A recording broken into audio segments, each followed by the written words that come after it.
Hello, everybody. I hope you're doing well. Happy, what day is it? Thursday. Happy Thursday. I'm a little disorganized. What day is it? Look here. It's been a week. It's been a year. Let's be real. Listen, even I know what day it is, right? Oh, that. All right. Yeah. You know what? I should probably get my shit together. So welcome into Call of Cthulhu, Rapture, everybody. Zombie apocalypse themed campaign. We are just. But is it Thursday yet? I think it's Thursday. Now you're throwing me. Stop it, Chad. You're throwing me off. It's Thursday somewhere. Thursday somewhere in the world. It's also 5 o'clock somewhere in the world. Anyway, we're gonna get right into it. I love that that's your point. It's 12 o'clock for me. It's 12 o'clock. So where did we leave? The last people we left off on, I believe, were Dodger and Sylvie. Yeah. Okay. Yeah. Yeah. Yes. It was. Yes. Maybe? Perhaps. I think It was. so. Oh no. Uh-oh. Oh no, I've just remembered. It was. Everything's just coming flooding back. It definitely was. So we're gonna cut over to Mr. Edward. Edward. So we're gonna cut to morning time with Come Mr. find us, Edward. Edward. You come find me. I'm busy trying to get No, my fucking hey. shit off the ground. Y'all can come find me. How many episodes has it been? Shut up! I don't know, man. I just work here. You don't split the party, damn it. There's started no split. parties.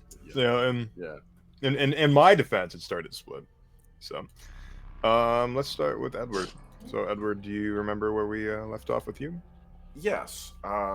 As I recall, Edward and his buddy had gone up. Charlie. We had gone up into the mountains as we were after we had briefly stopped at another part of the city to talk with a local power broker, a gentleman by the name of Richard Dick Dunn, who speaks for his local community. We're basically all workers, and we are looking for people to help us get started on getting the train ready to go, because that appears to be our biggest plan: is get a train and get the fuck out of here. Because cars, I don't trust them, and boats, I don't know how to do them. But I sure as hell know how to get a train going, and I just need a couple extra hands. So we just need to get weapons and food from the mafia. So after finding that out, we went into the mountains because nearby there was like a campground where we could rest from the evening and not go back into the city, which is a cesspool of zombie violence. So we got there, dug around, and when we were finding a little cabin that we decided to go into, we found a Boy Scout who had camped out there and had escaped from whatever was going on. And we basically spent a little time being like, hey, we're not going to hurt you. We're fine. We're just trying to find out what to do next. And so we set up camp for the night and said we'd deal with it in the morning, and our little dude can come with us. And we'll see what we can manage. That's where we left off, as I recall. Indeed. Do you remember the name of the Boy Scout? I have it in my notes somewhere. Give me a minute. Discord is being an It epic began with nightmare. L. That doesn't help me. Was it? The problem is my brain is made of all sorts of pudding. I can either remember the plot or I can remember names, so I choose the plot. I got it right. Yeah. Hey. I have it right over here, actually. Hilariously, I do have Douchebag Rich Guy is actually one of the names that I've saved It's here. Leroy. Leroy. Thank you. Leroy. And Leroy I Jenkins. remembered it because I don't know if you remember, there's like that skit on YouTube that's like, Leroy Jenkins. And that's how I Oh, I don't know if you remember that. How okay, are you calling I'm the old or me too young? Like which is that? That was like a I mean, I'm I not am older, now, so I'm in okay trouble, with that. right? I was on the internet in 2006, believe it or not, unfortunately. I mean, look how I turned out. But like, You were on the internet in 2006? yeah, when YouTube got started, yeah. I was there for the beginning. YouTube poop and all. Oh, God. Now I feel old. I remember Thanks. Chocolate rain. Hilariously.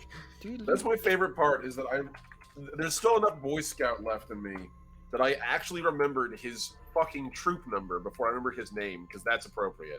Because when you're a scout, you don't remember the individual names. You go, yo, that's from Troop 6. That dude's from Troop 66. That's cool. I'll remember to go and find their campsite later, because you'll find them eventually. Fuck. That's not a good habit. Learn people's names. Anyway, so yes, Leroy was his name. We did manage to board up the doors as well. We pushed like a fuckload of furniture in front of both sides. Yeah, I remember the name, but I didn't write down the number. Was it 27, 37? It was 66. 66. Okay. Yeah. Man. Which is fucking hilarious that I have that here, but not the name. I'm generic. So, all right, 66 it is. Execute order 66. So, We've already done that. we have. Yeah, I mean, look at the state of Chicago. Pain. So, also when I say state of, I mean like the condition. Now, I know Chicago isn't a fucking state. I live next to the state of Illinois, okay? Let me preface that. I know all 50 states, and I can recite them in a single syllable.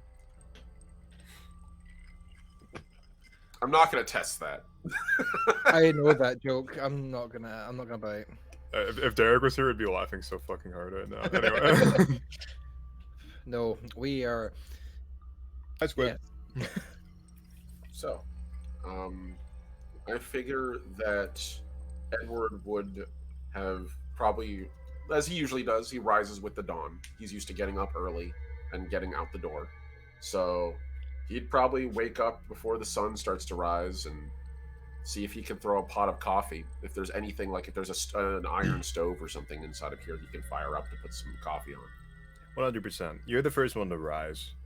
You are an early riser. You always have been, for one reason or another. And as you're up, you make your way over to this potbelly stove. This stove is probably from the 1860s, 1870s. It's pretty old, even for current standards, which the current year is 1928 for folks in chat that don't know. This thing's an antique, even by that standard. So as you're like making your way over to it and you throw some of the dry wooden logs that are cut into these triangular prisms into the belly, you see something just out of like the corner of your eye move past the window. Not like right in front of the window, but like human sight's based on movement, so you can easily tell that something just moved by near outside the window.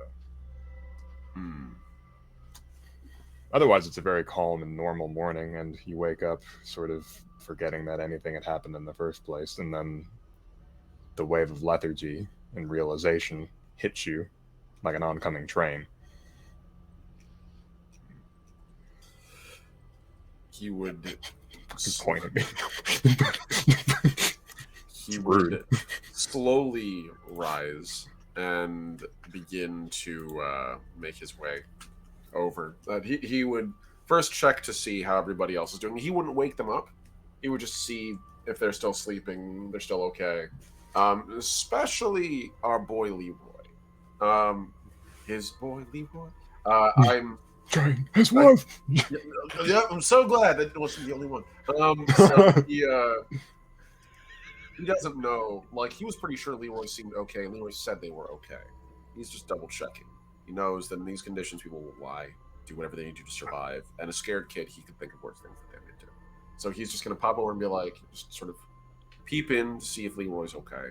Yeah, he is still inside of his tent in this office. In this office, you haven't really gotten a good look at it. There's enough sunlight breaking into the room that the slivers and the strange shapes through the thick glass windows of the cabin are casting light upon a bulletin board with all sorts of like events, and you see this like cartoonish looking beaver with its like hands outstretched, and it's talking about this like upcoming event in October, and you know, like a Halloween event, and there's all sorts of stuff on the desk getting ready for preparation for the next holiday, or the holiday that had just passed, which had been I want to say Easter. Easter just passed, so you see a bunch of like disorganized Easter Sunday flyers, like a big cookout and stuff like that. Right. All right. So seeing that Leroy's okay, he's gonna pop his head in to make sure Charles is all right and start getting that coffee going. And Charles is just laying on top of one of the tables, and he just kind of like splayed out. He found one of like the quilts or like rugs that was kind of laying around the place and threw it over the top of himself. Obviously, he's gonna wake up and probably start complaining about cramps and backache, but you know, You got to do what you got to do in dire situations. And Yeah, I mean, it's not I've like always got a bit of a bum leg as it is, and cold Yeah. that gets really fucky. Yeah, I get that.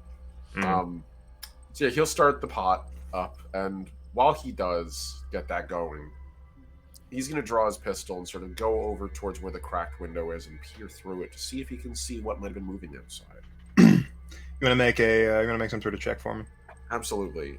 Let's make a. As soon as this thing loads up my character sheet, that'd be really good. Let's make a. I figure this would be whatever the equivalent of awareness is. I always forget what that's called. Spot Spot hidden. Yeah. Let's make a spot hidden check. So it's going to be a 60 and 37. That's success. But you see something not unfamiliar to you, and you see the eyes of a deer looking back at you, and this deer appears to be a stag, and it has a large like trophy winning rack. Like this thing has got a giant fucking pair of antlers, and in your days of hunting and being a Boy Scout, this thing would be a really high point buck, and you realize that like as you're looking at it, you feel your stomach rumble like deep inside of you, like the resounding ring of a bell, just sort of like, ooh, and it like comes up through your throat, and you realize how hungry you are, how you haven't eaten in a solid day. You didn't even have dinner the night before. That's right. And that thing is looking at you. He's going to look it straight in the eyes, sort of pause, reholster the pistol. Well, I guess we're both kind of stuck out here, aren't we? Go on. Enjoy. I don't think any hunters are coming after you anytime soon. I'll take my chances with some candy peaches in town. He's going to turn around and go back to the boiler. As you turn to look around, this thing gets taller by a good margin. Like out of the corner of your eye, you see the head like rise up.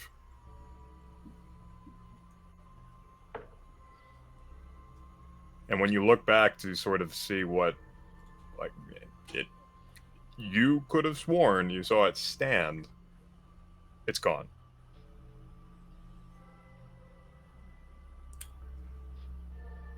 I think I might be losing my mind. And he's just going to sit down and start pouring coffee grounds into the pot and start watching it percolate.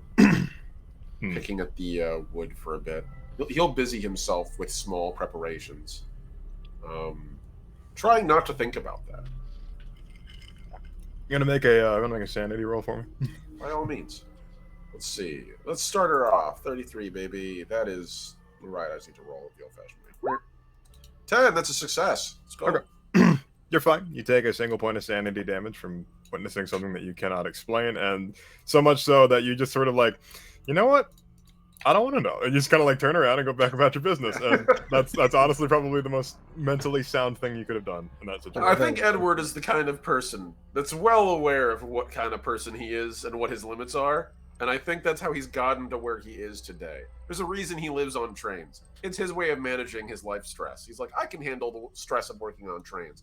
I cannot handle the stress of living in a city or living with neighbors or any of that crap. So he's the kind of person that triaged his mental health pretty decently. Hold on a second.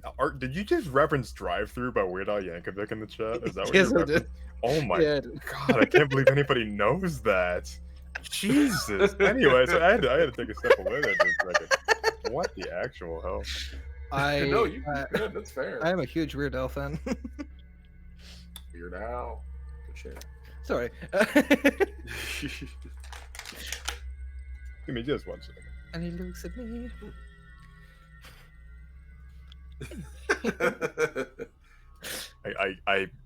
I can't. So you go about your business, and Charles and Leroy start waking up, and you sort of just give the both of them coffee because it's not unusual for a kid to drink coffee in the 1920s. It's very normal. You know, it's like having tea. It's not a very adult thing, quote unquote. Yeah, it's also a fun fact. It's a really good laxative, which when you're in the middle of the camp and you're really camping, the food you eat might not be particularly fibrous. So it's a great way to keep you actually moving properly. So yeah, no, they still do it to scouts nowadays. If you have really crappy food. So... Can't wait for you to share that survival tip with Sylvie and her reaction. Don't forget, crapping is important. Get your cup of coffee. So he's after he hands out the coffee to the two of them, just gonna sort of let the morning sort of not roll by entirely, but just enjoy the quiet for a little bit. He's gonna turn eventually towards our friend over here, Mr. Charles, and say, so I've been thinking about what our next plan should be, and I think we go into town. We should probably head to the yard, see what condition it's in before we start making plans with the mafia. God, that feels so wrong to say. Well, he leans forward a little bit, and like you can hear a multitude of things just kind of pop in his back as he's sitting forward. Now, I know that yard for a fact's gonna be overrun with all sorts of things, and I'm sure we're not the only ones with that sort of idea now. So we need to figure this out accordingly, and we need to be, what's the word? Sneaky? I agree. I think what we do... I think... can I make a luck roll very quickly for something? I actually live by a train yard now, which is kind of cool. Like, literally, I'm within less than 5 minutes of walking distance to, like, our local Amtrak, which is really fucking awesome. And a lot of train yards, especially up north, because you have, like, different levels of altitude that actually matter, you actually might have overlooks where you can see a train yard, because it's basically just like an open area they've paved over. Is there a way we could I make a luck roll to see if there is a overlook or a road that overlooks the train yard that we could use to survey the train yard safely at a distance without having to get to it? And fuck Choo Choo Charles. I don't want that experience. Choo Choo Charles. His exact accent and energy. Who's Yuji? It's a game, and he's an NPC that you meet at the start, and he's like, "Hey boy, we're gonna go kill Charles." And he's really excited about it, and it's Really start of what game are we talking about? It's literally like Siren Head, but with a train with Thomas the Tank Engine. Oh, of course you guys would reference some like Freddy Fazbear shit. Okay, like Freddy Fazbear shit. That is 100% some like Five Nights at Freddy's derivative crap. Like you can't even tell me otherwise. My fuzzy bait alone. I feel like this is a can of worms we're not going to get into. My point is, could I make a roll to see if there is an overlook? The cat's just like, no, we're having this conversation. No, let him make his damn roll.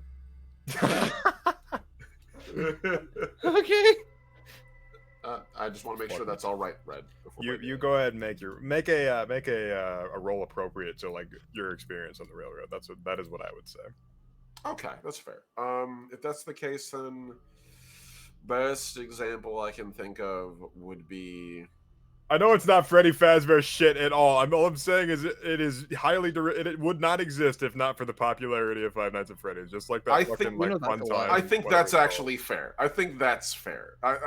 It certainly started a genre. I would say more Slender Man than Freddy Fazbear, but yeah, that's fair. Yeah, it's like I said, kind of in that vibe of Slender like, me friend Siren Head, where it's that like Cthulian slash like. Anyway, I'm gonna make an operate heavy machine roll, because I think that's the best thing I could use for that, and just assume like there might have been times where I might have had to find an overlook to see how the trains were like positioned, in order to figure out what's gonna be serviced, how it can be serviced, how we can move trains around to get them to service spots. So that's what I'm gonna flavor that by. Sure. That's a success by 2 points, but it is a success. Yeah, by a hair. Holy shit. Yeah. So, Illinois in particular is not super hilly. It's not the Ozarks, which you've had to run through because of St. Louis and all that. But Illinois is not particularly hilly, but you know that there are some buildings nearby that would give you a good overlook. So Okay. if you could manage to squeeze yourself in one of like the office buildings. That's perfect, yeah. All right, so my idea is this. I think you're right. The yard's probably too dangerous to traverse without some help. So, at least until we can get in there and get a portion of it closed off, which is what I think our goal needs to eventually be, but we'll get there when we get there.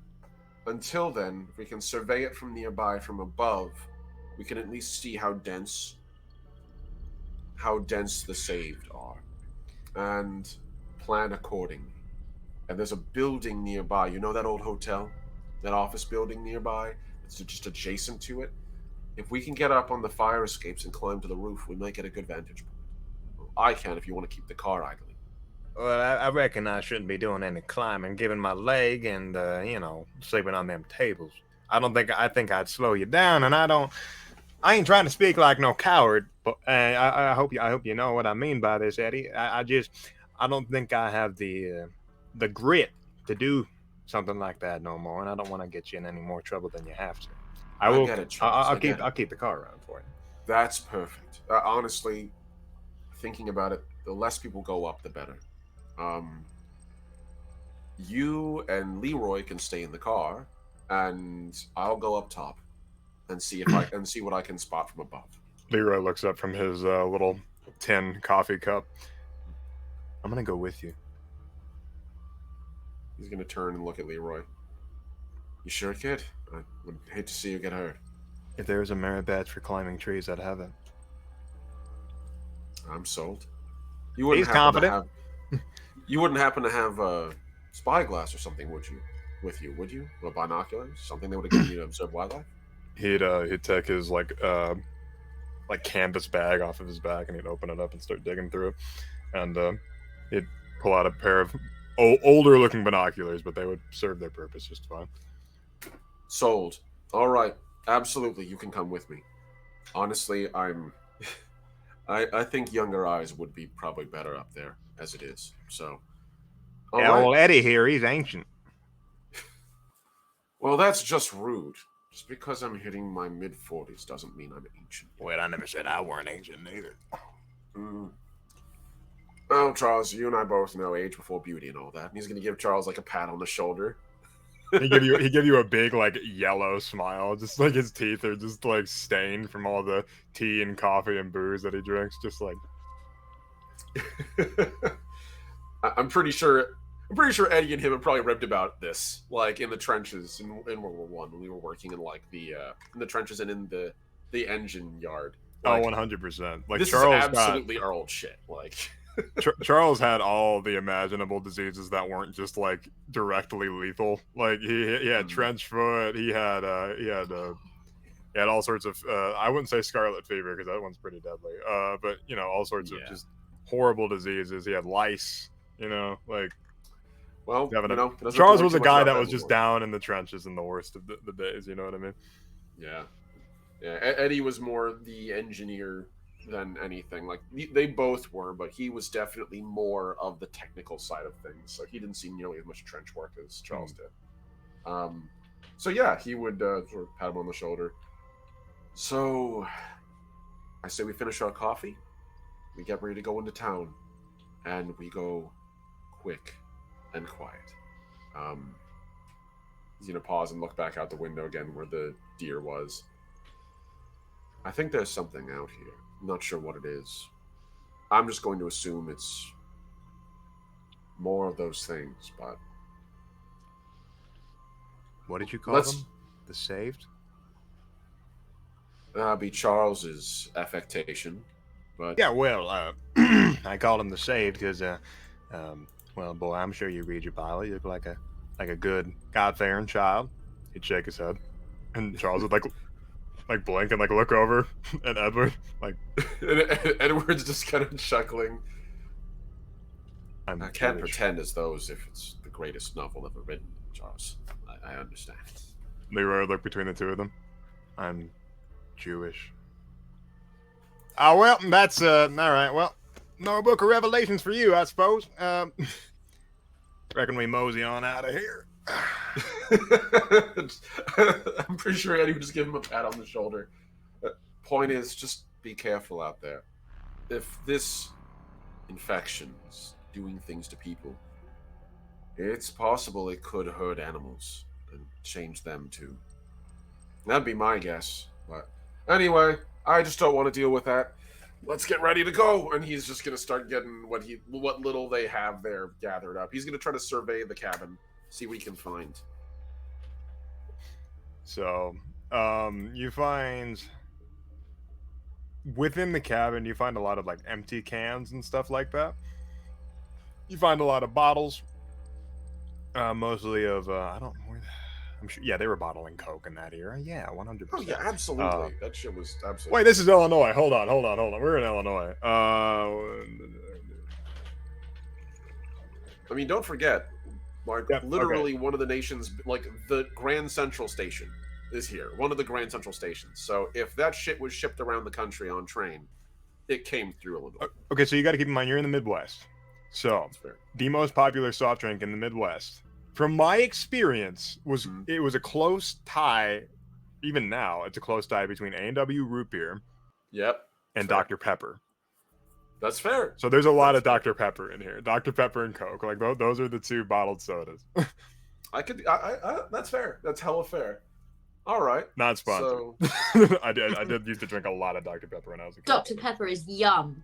I still love Dr. Pepper. I'm glad the folks over the drink enjoy Dr. Pepper. I fucking love Dr. Pepper.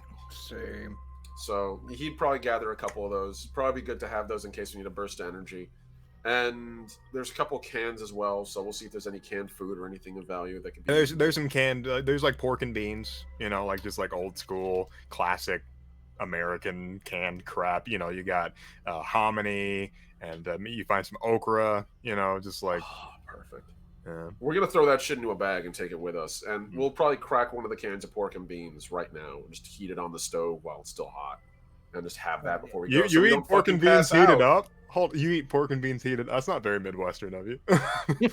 My guy is from the UK, so no. That's fair. Yeah, I forgot. So fun fact for folks at home: pork and beans in the Midwest commonly eaten just straight out of the can, cold. Yeah, it's true. It's actually good. It's an acquired taste, but it's good. I promise. I know the British person just like, oh, it's cold beans. For us, we crack cans of beans. Won't someone think of the children? Think of the children. They eat their pork and beans cold as well. I like cold pork and beans. There's no such thing as fire in America. Yeah, you're right. We invented fire back in like 2007. In this case, we still have a hot stove, so we'll just open the tin. We'll open the can, then use one of like the multi tools, either the Scouts or Eddie's own, and just pop the top, put it on top until it gets nice and warm and at least lukewarm, and eat some protein before we go because Eddie's feeling hungry. I can only imagine Charles is hungry. And this kid's probably voraciously hungry. So let's not all faint on the road. So, you also find something called that this was really big in the 19 teens. It's called Bovril. In the UK, I believe they call it beef tea. I'm I am unfamiliar with beef tea. I do not like these assumptions that you make. No, it's called fluid beef. Being here, because you're just like, yeah, in the UK, I believe they call it thing that people that are from the UK have never heard of. well, okay, so it's called fluid beef. It was a big thing. What is that? Fluid beef. I actually know what this is. Hold on. I know what this is. Well, yeah, yes. this was really big in the 1910s. Flavored drink? Yes. Who are you people? No. Think about it. It's essentially that bone broth shit that got really popular a couple of years ago. Right. That's it. That's literally what it is. You just add milk or water to it and heat it up. What the fuck? We actually absolutely. in the UK, I think. Yeah. Is it not just called stock? Yeah, it's not necessarily popular now, but at the same time, it's one of those things where if you've ever made something with It was meat, never you popular. always- It was just a thing. it's a thing you do. But like, it's basically beef bouillon. Like, Is is it what is it it just stock? Is it just Yeah. More or No, less. no, it's. A I little believe bit it's. less. I believe it's dry. I believe it's like you have to add liquid to it. Yeah, it's like a but bouillon like, cube. like stock cubes. Yeah, Yeah. but it's sort of the same It thing. comes in a little jar. Like Is it like Yeah. a kind of powdery substance? No, it's more like a paste, which I think is a bit more similar to stock cubes. Yeah. Yeah, it's like a beef paste, and you add milk Yeah. or water to it. See, if Yeah. you said stock, I'd have been like, oh, I know exactly what you're talking about. Yeah. Fucking beef tea. Get out of here. Well, Well, okay, Not everything Back in then, the they UK would To be just fair- make that. it was popularized in the UK. Not everything is made of tea. It was. Okay. So this shit has been made in UK since 1886. So like it started overseas and it ended up here. Yeah, but it's not called tea, is I it? mean, in fairness, tea, also okay. like Yeah, no. it's World called War beef tea. One, right? Like we all ate some crazy shit and then took it everywhere those trenches went. And then same thing with World War II, which is why spam is so popular in Hawaii and Japan to this day. The So, real like- horror of this Call of Cthulhu game is just listening to Americans and Brits argue about very. Oh, don't worry. You're in the different Midwest. So substances. at some point, you guys are gonna get a home cooked meal, and you're gonna have biscuits and gravy. Now, anyway, we'll move on with the Yes. session. That sounds good. So yeah, he would I love store. biscuits. He would make that food, get us ready to go. Mm. The beef tea actually is useful because that's something that we could use It's to get super protein high later for protein. nothing. It's super Yeah. high protein. That's the one thing. And it's that's like got going. zero investment of time. It's just boil water, put in, that's it, and we don't even need to do that technically. So he'll take that, and once we're done like scooping all the beans out of the can, he's gonna take that can and just sort of like put the top back on, put some paper inside of it, like some crumpled up whatever he can find nearby that isn't looking important, ram it inside so that it doesn't make noise. He's gonna take it with him. I have a plan. Okay. It's not totally nuts. So You're an engineer, so you can kind of just come up with innovations and that sort of thing. It's not anything insane. these So- things seem to be attracted by both noise and like motion. So what he's gonna do is put some, well, eventually, not now, but eventually, when he gets to the hotel, to the office building we're gonna climb to the top of, he's gonna put some gravel inside of that can and use it as a noisemaker and try to throw it into the yard to see how many zombies come towards it. Right.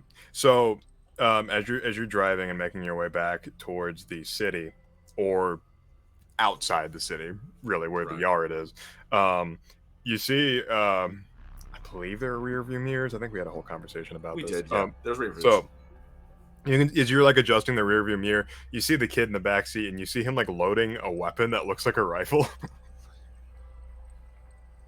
Riflemanship merit badge? Oh, this is just a BB gun. I noticed it kind of distracts them, Clever. Very clever. and you hear him moving around this little like tin of BBs, and it's just like, it's like that really loud sound of like metal BBs like banging off inside of the tin, and you could see he has like a thing of cotton next to him that he like put in there to keep it from making too much noise. But I think as we're driving away, he's just going to turn to Charles. I think Leroy's going to be doing just fine.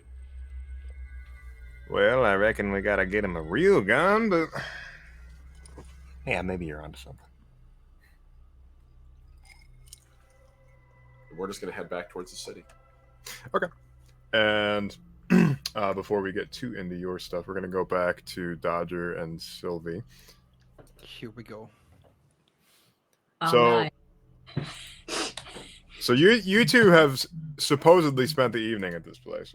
Mm-hmm. Yeah. Well, we were just gonna stay here. Because we thought we, would unsplit the party. I mean, yeah, we're just sitting and waiting for something to happen, I guess. So essentially, just a little catch up. Sylvie, her brother Hannibal, who sadly could not join us for this stream, and Dodger the nurse have managed to unite. We're really only waiting to unite with one more member of our party. But we decided that we needed to get a little bit of help. So we're making the rounds to go to various different people that might know their way around a gun. And one of those people was a good friend of Sylvie's by the name of Jimmy. And Jimmy lives. Was it with the North Side gang? I believe okay, with the Irish.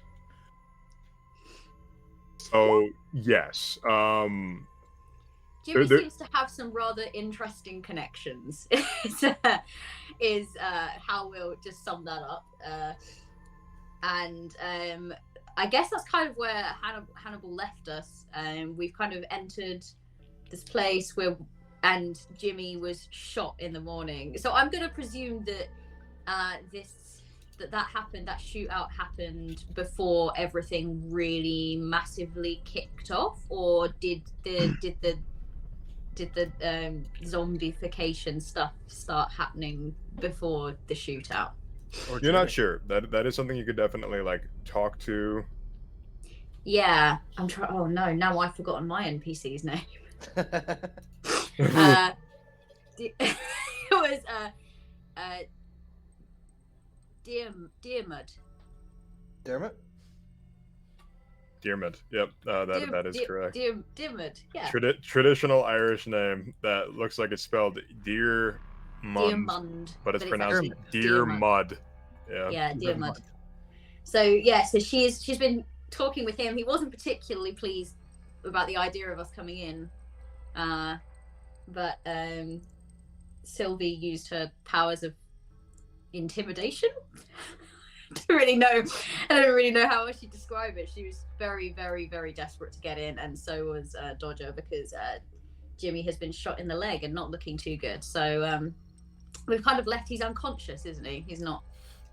Yeah, he's not currently conscious. He is bandaged up. Don't worry, his beautiful face has been left untouched. Oh, thank God. Oh, good heavens. Thank you, lucky That's all I stars. wanted to know.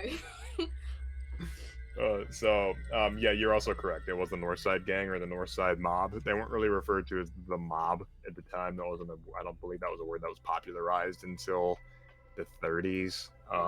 But so the Northside Gang. Northside Gang. Shut up! Okay, my accent. Also, I think I said 1918 earlier. I meant to say it's 1928. I wanted to. Yeah, it's 1928 now, isn't it? Yes. Present day. All right, so yeah, I think we kind of just left off. Dodger had kind of done some medical diagnosis. After squaring up to him. After squaring up to squaring up to a mobster, and now we're just kind of. I believe that he was gonna pull through. He was okay, right? He was fine, yeah. Yeah. Okay. Yeah. Great. Cool. So she's just kind of sitting there, and she looks thoughtful. Sylvie looks thoughtful, and she's kind of a little bit like, I think she's had her first hit of like reality, even though this injury has taken place. It's nothing to do really with like the with what's been going on outside with the attacks and these kind of creatures, the dead, as Dodger keeps calling them. But she kind of has been trying to live in blissful ignorance as much as possible, and refusing to kind of acknowledge that this is happening. And this is the first time that she's beginning to think like, oh, everything that I knew and cared about is starting to fracture and split around me. So I think she's just kind of looking a little bit thoughtful, and she sort of she will ask, actually, she will say, so this shootout, did it happen before everything started going crazy outside, or? So when you are talking to him, it is the morning. It's maybe a little past morning, and he's just sort of like leaning in the windowsill, and he has thrown the window open, which is a bit dangerous of a notion, but he obviously can't get away without fiending on a cigarette, like most people in that age. He's just sort of leaning on the windowsill, sleeves completely rolled up, his suspenders kind of put taut around his shoulders, and he just looks tired because he hasn't had his coffee. Mm. And he looks over, and he has for folks in chat. Thank you for the posture check. I just like leaned forward and just like bad posture, and then Neris is just like sit up, idiot. Let's see. Thank you, Neris. That was Neris. He is. So, Diarmid sits up and then like kind of looks over at you. Not sits up, but stands up, and he just takes a large drag off of his cigarette, just blows it at the side of his mouth. He's got those big, friendly. What are they called? Friendly mutton chops, where there's like nothing on the chin, but like full mustache, full sideburns all the way up. Yeah. The shootout. It was with happened up the street actually, a few blocks north here. That was Capone. There's much. It just got bad. It's been getting pretty hairy with them for a while. All coming to a head. Capone don't like the Polish and he don't like the Irish. Yeah. Jimmy's a bit of a...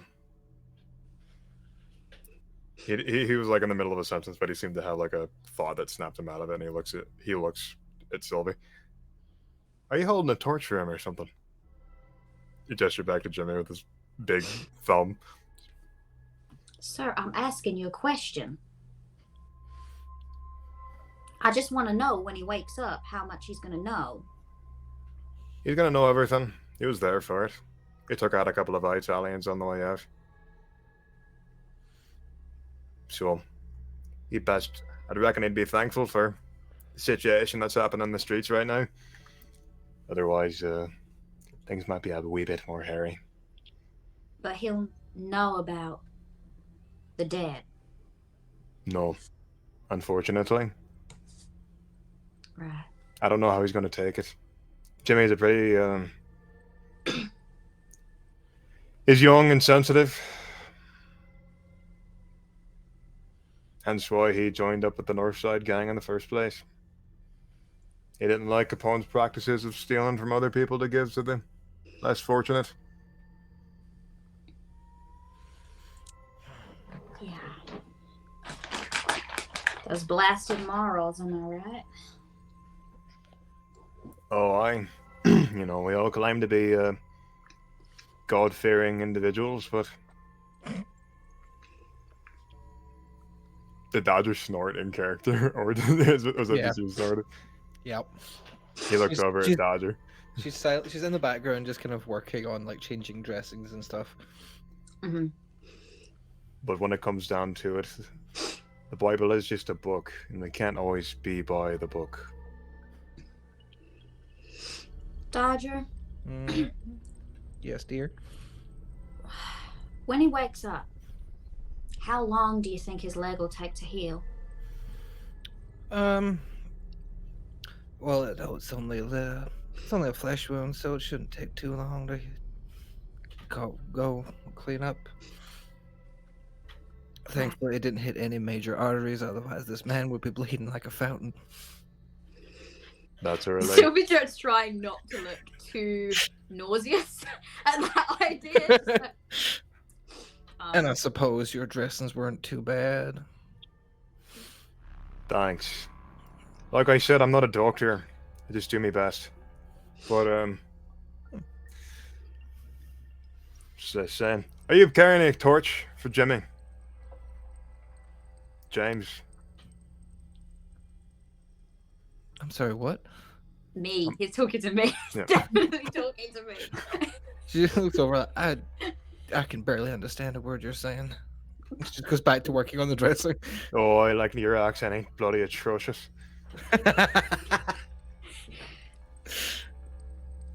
As I said to you last night, I don't see how that's any of your business, sir. It is, because James is me stead. That makes sense. Meaning what? I'm supposed to watch over the boy. All right. Boss's orders. You don't know anything about James, do you? No, I know about James. Jimmy. I know some things. But we had an agreement that for both our sakes we wouldn't know everything. Why, that's smart on both your parts. James is a numbers man. He'd lean out the window and go back to dragging on a cigarette. He's also... I suppose this don't matter now, do it? None of this matters. He just kind of gestured out the window vaguely with his big, hairy hand and the tiny cigarette between his fingers. James crunched the numbers for everybody, worked around the state government, make sure we get imports up from the border in Canada. He also was known to be a killer from time to time. That's going to be a useful skill now, I reckon. I feel that Sylvie doesn't necessarily look surprised. I think it's something that they've never really discussed, but it's something that doesn't necessarily surprise her. I guess I figured as much. He's a good kid, but as I said, we can't follow the book to the T all the time. You gotta make tough decisions in this life. The book is just a series of guidelines. They're not rules. But I'm no preacher. Yeah, well, you want a preacher, you should speak to my brother. Unfortunately, he's been 86th on the couch for the last 6 hours. He was up all night. He insisted that he don't trust me and that he's going to keep an eye on you. That's what he said to me. So I said, all right, do whatever you want. Oh? Dodger just shakes her head in the background, just like.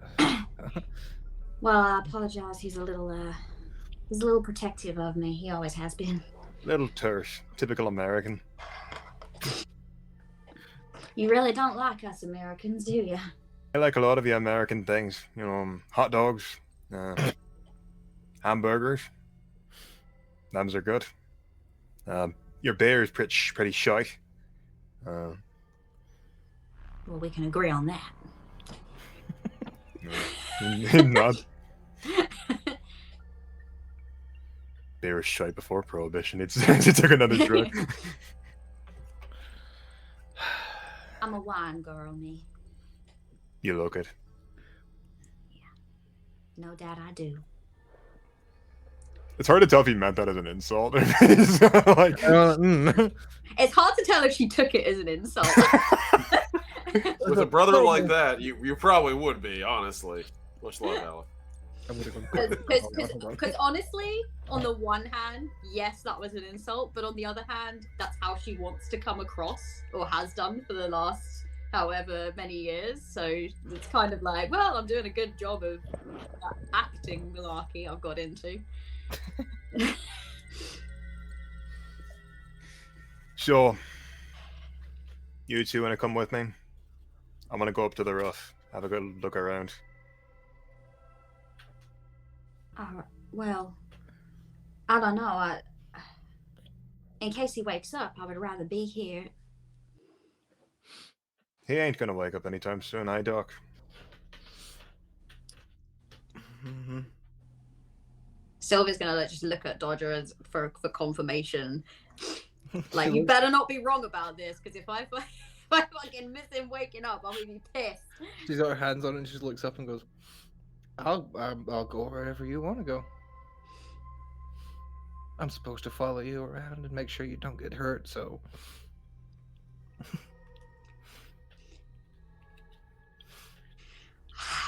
gonna aim a big old hefty sigh at Hannibal here. Hannibal's just like...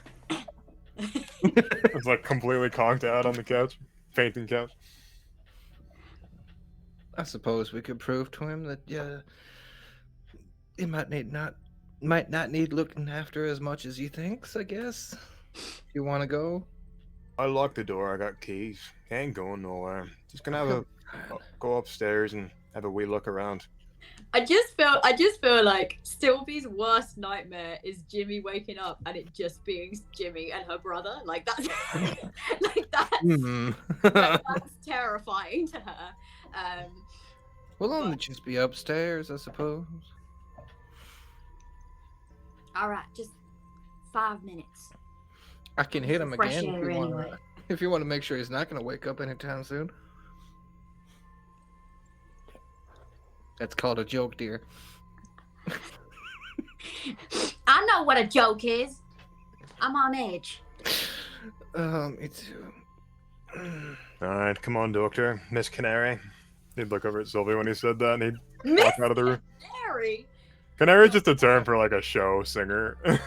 Yeah, do you know it's what? not exactly an insult. It's just sort of like calling a police officer a cop. It's just kind of like it's a bit disrespectful, but it's like whatever. Who cares? You know, I feel like she's used to it from him by now. Like he's spent their entire conversation disrespecting her. Oh, he's a sarcastic prick, 100%. Like this guy's a tough motherfucker too. Like you can tell he's been through it and back. That's why he doesn't hold any sort of like real. He doesn't harbor any disrespect towards Hannibal because they seem to have like a mutual sort of understanding of one another.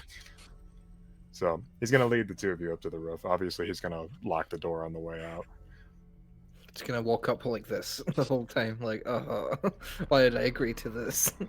The neighbors. And Sylvia's gonna have her gun, and she's gonna be holding it, but she is actually holding it correctly now that she doesn't have like Hannibal like looking over her shoulder and correcting her every move. Like she actually does seem to be holding it relatively sensibly. The safety's on. Like she doesn't know what she's doing.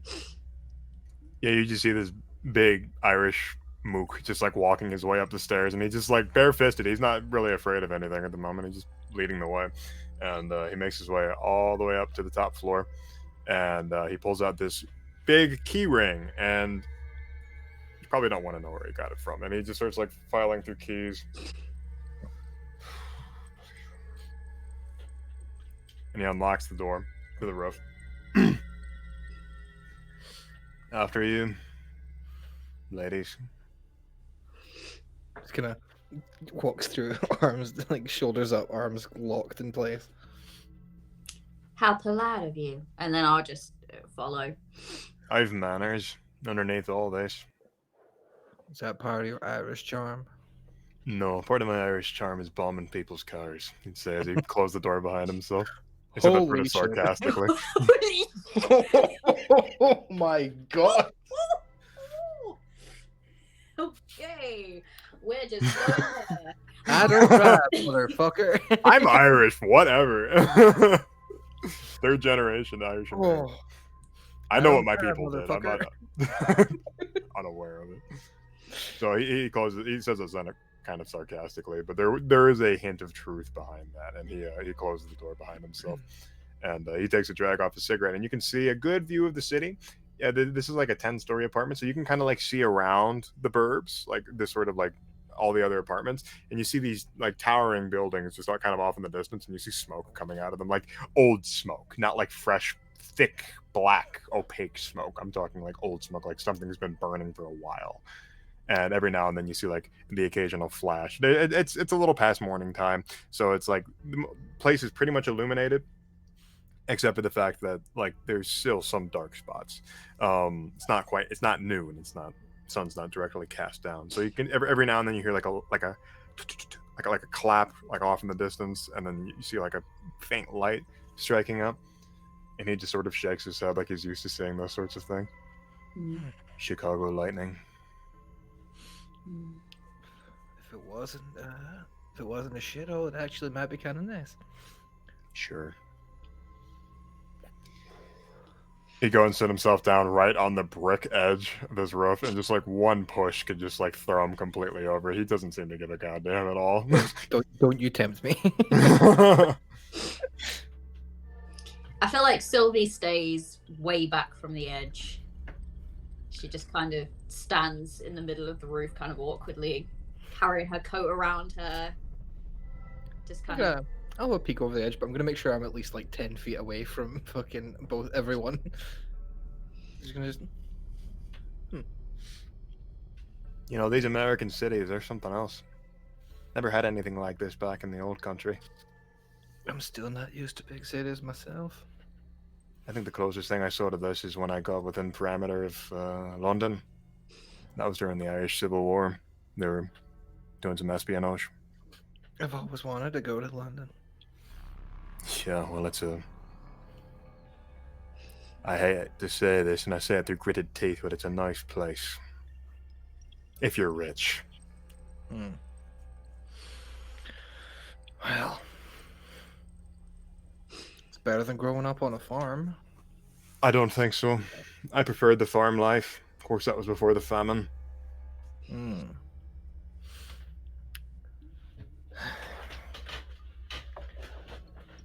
He seems like an older Irish guy. He isn't just like a 20-something. He's definitely like 40s, like mid-40s. And he's sort of like just looking out at the horizon, and he offers both of you a cigarette from this like little brass case he has. Oh yeah, I'm gonna take one. Yeah. Oh, very nice. You nod. Found it on the street. That was from the Table Studios. Hello. Welcome in. When you say you found it on the street, do you mean Fell off found the it back of a on- truck. That's what I thought you'd meant. I took it off some stupid bastard that ran his mouth to me. I'm probably, depending on what year that happened, I might have been the one to fix his nose. Oh, you were a doctor before all this? You weren't some... I've been a nurse since I was about 14. A long time. I didn't think there were lady doctors here in the States. You keep calling me a doctor. I'm a nurse, but a nurse practitioner. So I sometimes know more than the doctors do. Good enough. You're invaluable in this situation. And And, everyone keeps telling me that. and Miss Canary, what skills do you possess? You're holding that firearm pretty well. Yeah, well, you can thank Jimmy for that. Interesting. And, well, skills in terms of facing down crazed dead people, probably not much. But I can talk my way out of a situation if I need to. That'll be good too. I think people will be very unreasonable, but maybe a face like yours can show them some reason. You take a look at me. You think I could talk my way out of a problem like that? With an accent like that, you might get away with something. You look over at you like, are you flirting with me? Just like, you like raise a brow at you like. No, I'm Silver's just. just gonna look at Dodger like. I'm allowed to be a big nurse. I've Oh, seen you some. stick with her an Irish accent, are you, Dodger? I'm learning more about you every day. Well, it's charming in its own way. I thought you Americans like that British accent. Not British accent. Not my cup of tea. Certainly not mine. I was so hoping you would have said Scottish there. I'll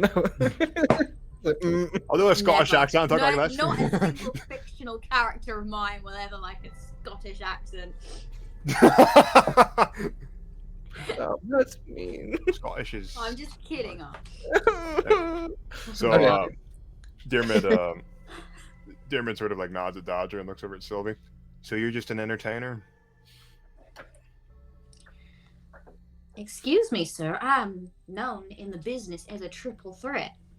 You're known in the business as, what's her name? Harker? LaBelle. No, Harker from that. What's that? That Dracula. They were gonna play Oh my Harker in god, that show, you weren't you? know? You were in Dracula? She was. Yeah, I was. It was supposed to be my premiere, my silver screen premiere. Oh. Yeah, I I was saw gonna your be in face in my the. first film. Saw your face in the Tribune. Yeah, it's on the posters around town as well. I don't think my brother's seen them yet. Could I perhaps? Because make it's a fully is just a. The irony is not lost on Sylvie that it is fully just a poster of her and then some guy trying to bite at her neck. I kind of want to roll to see if I remember these posters. Yeah, please, by all means. Any sort of role you can justify to like remember something from around the city would be appropriate. Let me see. What have I got? That's good. I was gonna say listen because I could remember people talking about the poster. And Listen would be appropriate. Yeah, you want to hear people talking about. Yeah, that's totally fine. Oh yeah, I've got a really good chance of remembering who you are. Finally! Finally, some And recognition. she does remember who you are. In the Oh yeah, poster. she remembers hearing about it. Yes. Oh, you're the lady from the posters that people keep talking about. Ah. Yeah, that and I think like this is a bit weird. I think Sylvie's so distracted that now she's got like so many people that suddenly recognize her. And normally this would be like her moment where she'd be like, "Oh, that's me," but she's still like a little bit like overwhelmed. Like, yeah, I am. Yeah, I'm a. Well, I don't want to. Now I'm a humble woman. I don't want to say movie star, but I am an up and coming name in the business, or I was at least. Until all of this put that to bed, I guess. Well, people are gonna need entertainment regardless of what situation we're in, so I think you'll be an invaluable asset. Well, thank you. I'll be honest. I was beginning to wonder if I would be. You needn't worry. Well, between your brother, who's a half an arse, but I can understand. I can feel his. He's got a bit of a soldiering vibe about him. Yeah, he was in the war. He doesn't like talking about it though. I feel like he was in a lot of wars. Which wars was he involved in? She kind of looks a bit like a wee bit scared. A couple of them. Well, just excuse me while I bring up Hannibal's backstory and, and just look that up. Excuse me while I pull up the Google document. Well, let me just get I just this cracked this old and I'll be tome right open. with you. I have a curious question, actually, Red, while we're talking. Well, just while we're waiting, Sure. is Pinkerton a known term? 100%. Yeah, you're in the Okay. Midwest as well. So Pinkertons were really big in the Midwest and the South. Like they were very much like. One of the things that the Pinkertons is, if I remember correctly, somebody correct me if I'm wrong, but I think one of their big things was that they tracked down slaves that ran away from plantations. Right. If I remember correctly, I could be incredibly wrong on that. But They're basically used as mercenaries to do bait. They were used as mercenaries to more or less do every terrible thing I can think of. Like the only thing I can't be sure about is I'm pretty sure like maybe there were proto Pinkertons that fucked around on the Trail of Tears, but I think that might be one of the few things that's ahead of their time.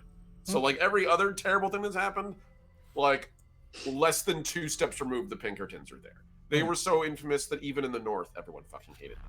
Like even if they weren't a thing there. actually, the everyone Pinkertons fucking- were on the opposite side of that. Sorry, Pinkertons did work for Lincoln. So yeah, I don't think they tracked down slaves. They actually tracked down people that were trying to reclaim slaves after the Emancipation Proclamation. So they actually did some good things. Sometimes. In fairness, they are They're They're mercenaries. They're very They're mixed mercenaries, they are bag. yeah. morally divorced And I from their think actions. obviously so- Sylvie would know her some of her brother's history, maybe only certain things. I don't think she would know the details because I feel like Alec is not here to defend himself, but I feel like I feel like Hannibal probably wouldn't have given her all the details of the many atrocious things that he's done.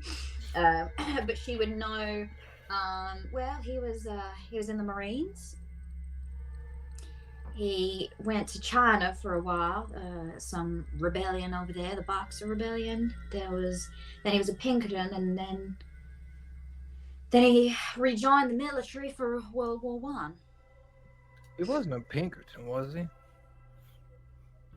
She looks a little bit. She sort of like, as you say, yeah, she kind of backs up a bit, like, oh fuck. Yeah, he's a Pinkerton agent. Nasty bastard, was he? He still is. Are you all right? You look a little faint. Come away from the edge. Like, just slowly walks back toward. Well, I've got some bad news for you if that makes you sick. I've met a few of them in my time. I did some war dressing. I was the one in charge of the dynamite that was used to blow up the Irish opposition's cars. I was a demolitions expert. Blew up a lot of automobiles. I was a heavy weapons expert as well, using a lot of American-made firearms. No, I've seen way too many war atrocities to count. Believe me when I say this, I got right tired of fighting for a country that I hardly believed in anymore. Came over here, looked for opportunities, and what do I get? Do you know how hard it is to save someone that's done atrocities? I don't have any envy for the triage. It's tough. I'll say that. I sustained a lot of injuries. I've never been so angry in my whole life. Saving a man that I knew had killed quite a few. Don't blame the man, blame the state of things, the philosophy, the government. The overarching invisible hand, as it were. You mean God? No, I don't mean God. I mean those who try to play God. Are you a godly man, Mr. Oh fuck, what was the second name? Hold on, did he give us a second name? Are you a godly man? Wait, fuck. Like, Are you a godly man? Are you a God-fearing man, Mr. German? Take a drag of his cigarette and he'd look at you. I'm Catholic, but I've seen God, and his face wept. Oh damn. I feel like Sylvie's just looking between the two of you. Like, this is not really, like, this is making her think of her brother a lot, who just kind of preaches on and on and on, and she just kind of zones out a little bit. She's so far removed from that. Oh yeah, but he's not getting evangelical. That's about as much as he says. And he just sort of like turns, he takes his legs and like throws them over the edge, and he just like looks out at the city, and he's just like sitting perfectly on this edge, and he gestures up. That building over there, that hotel, that overlooks the train yard. That was owned by Capone. That's where he did all of his operations. I'm gonna go there. We need firepower if we're gonna hope to take on this gang, because I know how Capone works. Him and his goons. Even though that there is a earth-shaking situation going on, they're still gonna hold a grudge for us. More so. They will sift through the haystack to find the needle, or in this particular case, sift through the needle stack to find the hay. Meaning what? They're going to do whatever they can to get through this horde of dead to make sure that we join them. I know how he works. He is a spiteful bastard.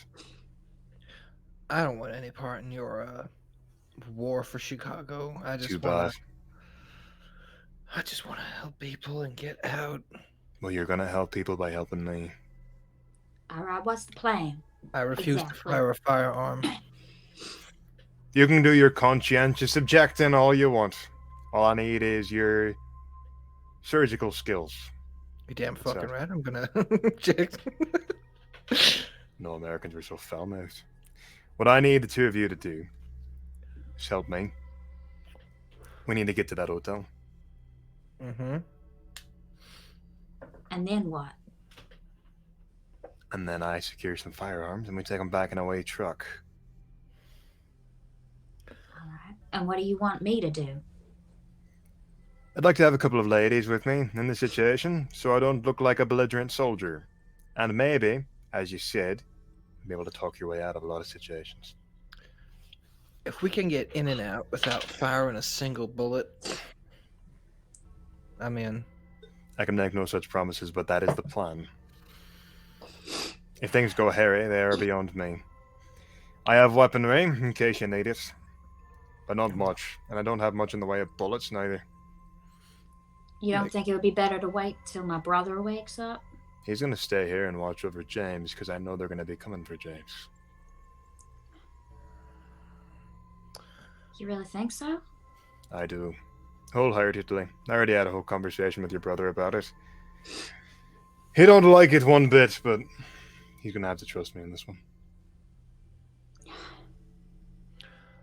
My brother gave you permission to take me there? No. I'm only in if Sylvia's So in. that don't sound like my brother. I think you're lying, sir. Your brother never gave me permission. I'm taking the permission. You're a grown woman. You can make your own bloody choices. I'm only in if you are. She's like looking at Sylvie. Look, I may look like just an entertainer, but I'm not some precious princess. If it'll help Jimmy, then I'll come. And then she'll, like, kind of gaze out of over the city. He gestured with his 2 fingers that were occupied by a cigarette, and he pointed the building that they were going to. Not to mention, Doc, I don't know if you saw this, but I don't think James is going to be able to survive much without some more morphine. Yeah, I'm kind of out right now. And perhaps we can refund on supplies, because they do have a medical office there. You can see the sort of the immediate split in her opinion on what to do. Like, I could use more medical supplies. There will be a lot of debt. But I'm no genius, but I notice that they are drawn to sound more than anything. I don't know if they see much. As far as I remember, they don't see very well, but they can hear. They can pinpoint a sound. No, the one that I shot. He was looking at me, but he didn't see me until I spoke to him. They're attracted to sound. That'll be advantageous to us. I recommend that the heels on your shoes be discarded, or you tape some sort of cotton to them. Silent footsteps are paramount. Do you have any flat shoes that Miss Sylvia could borrow? I have my own flat shoes, thank you. She looks down at your feet. You sure?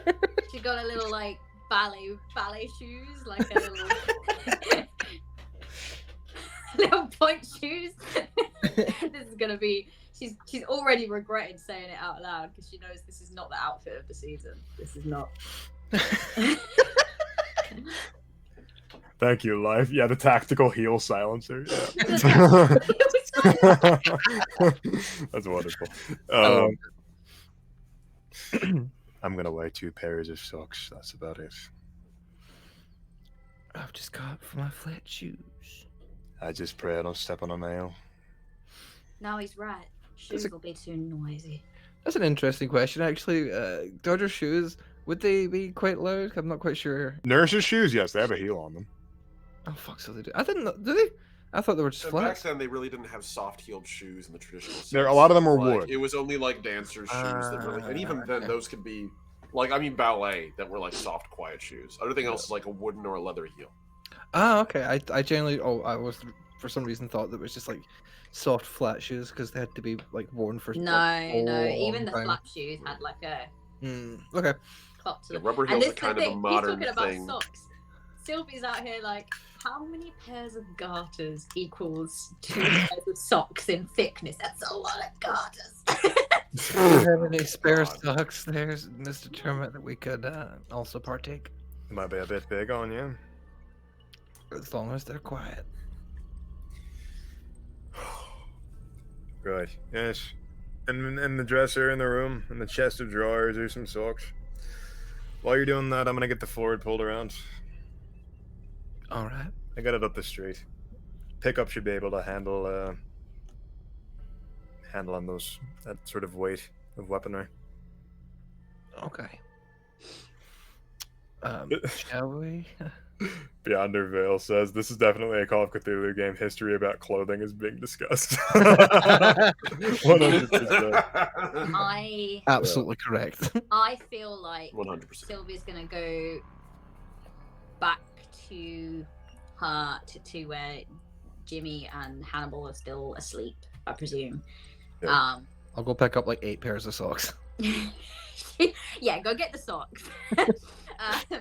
And she's gonna lean down to where Jean-Pierre is napping in his cage, and she's gonna say, "You keep an eye on them now,"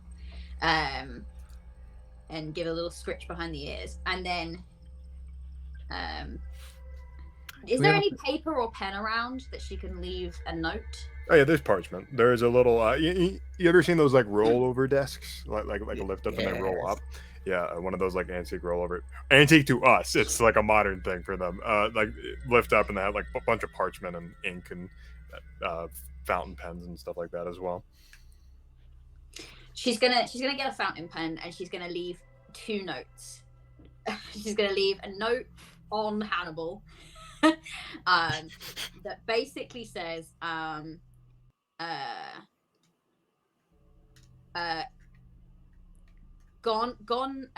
out to pick up some supplies. Don't be angry. Stay here with Jimmy. He doesn't know about the dead yet. Yell at me when I'm back. That's what it's gonna say. and then I'm gonna she's gonna write underneath it. P.S. Feed Jean-Pierre.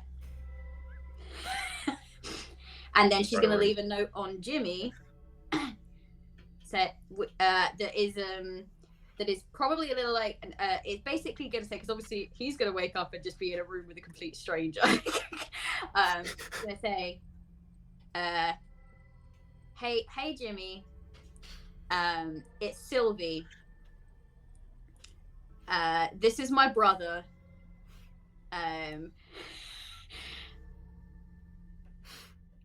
Feel free to wake him up and ask him what's going on. Oh god. Don't let him push you around. That's what it's gonna say. Don't let him push you around.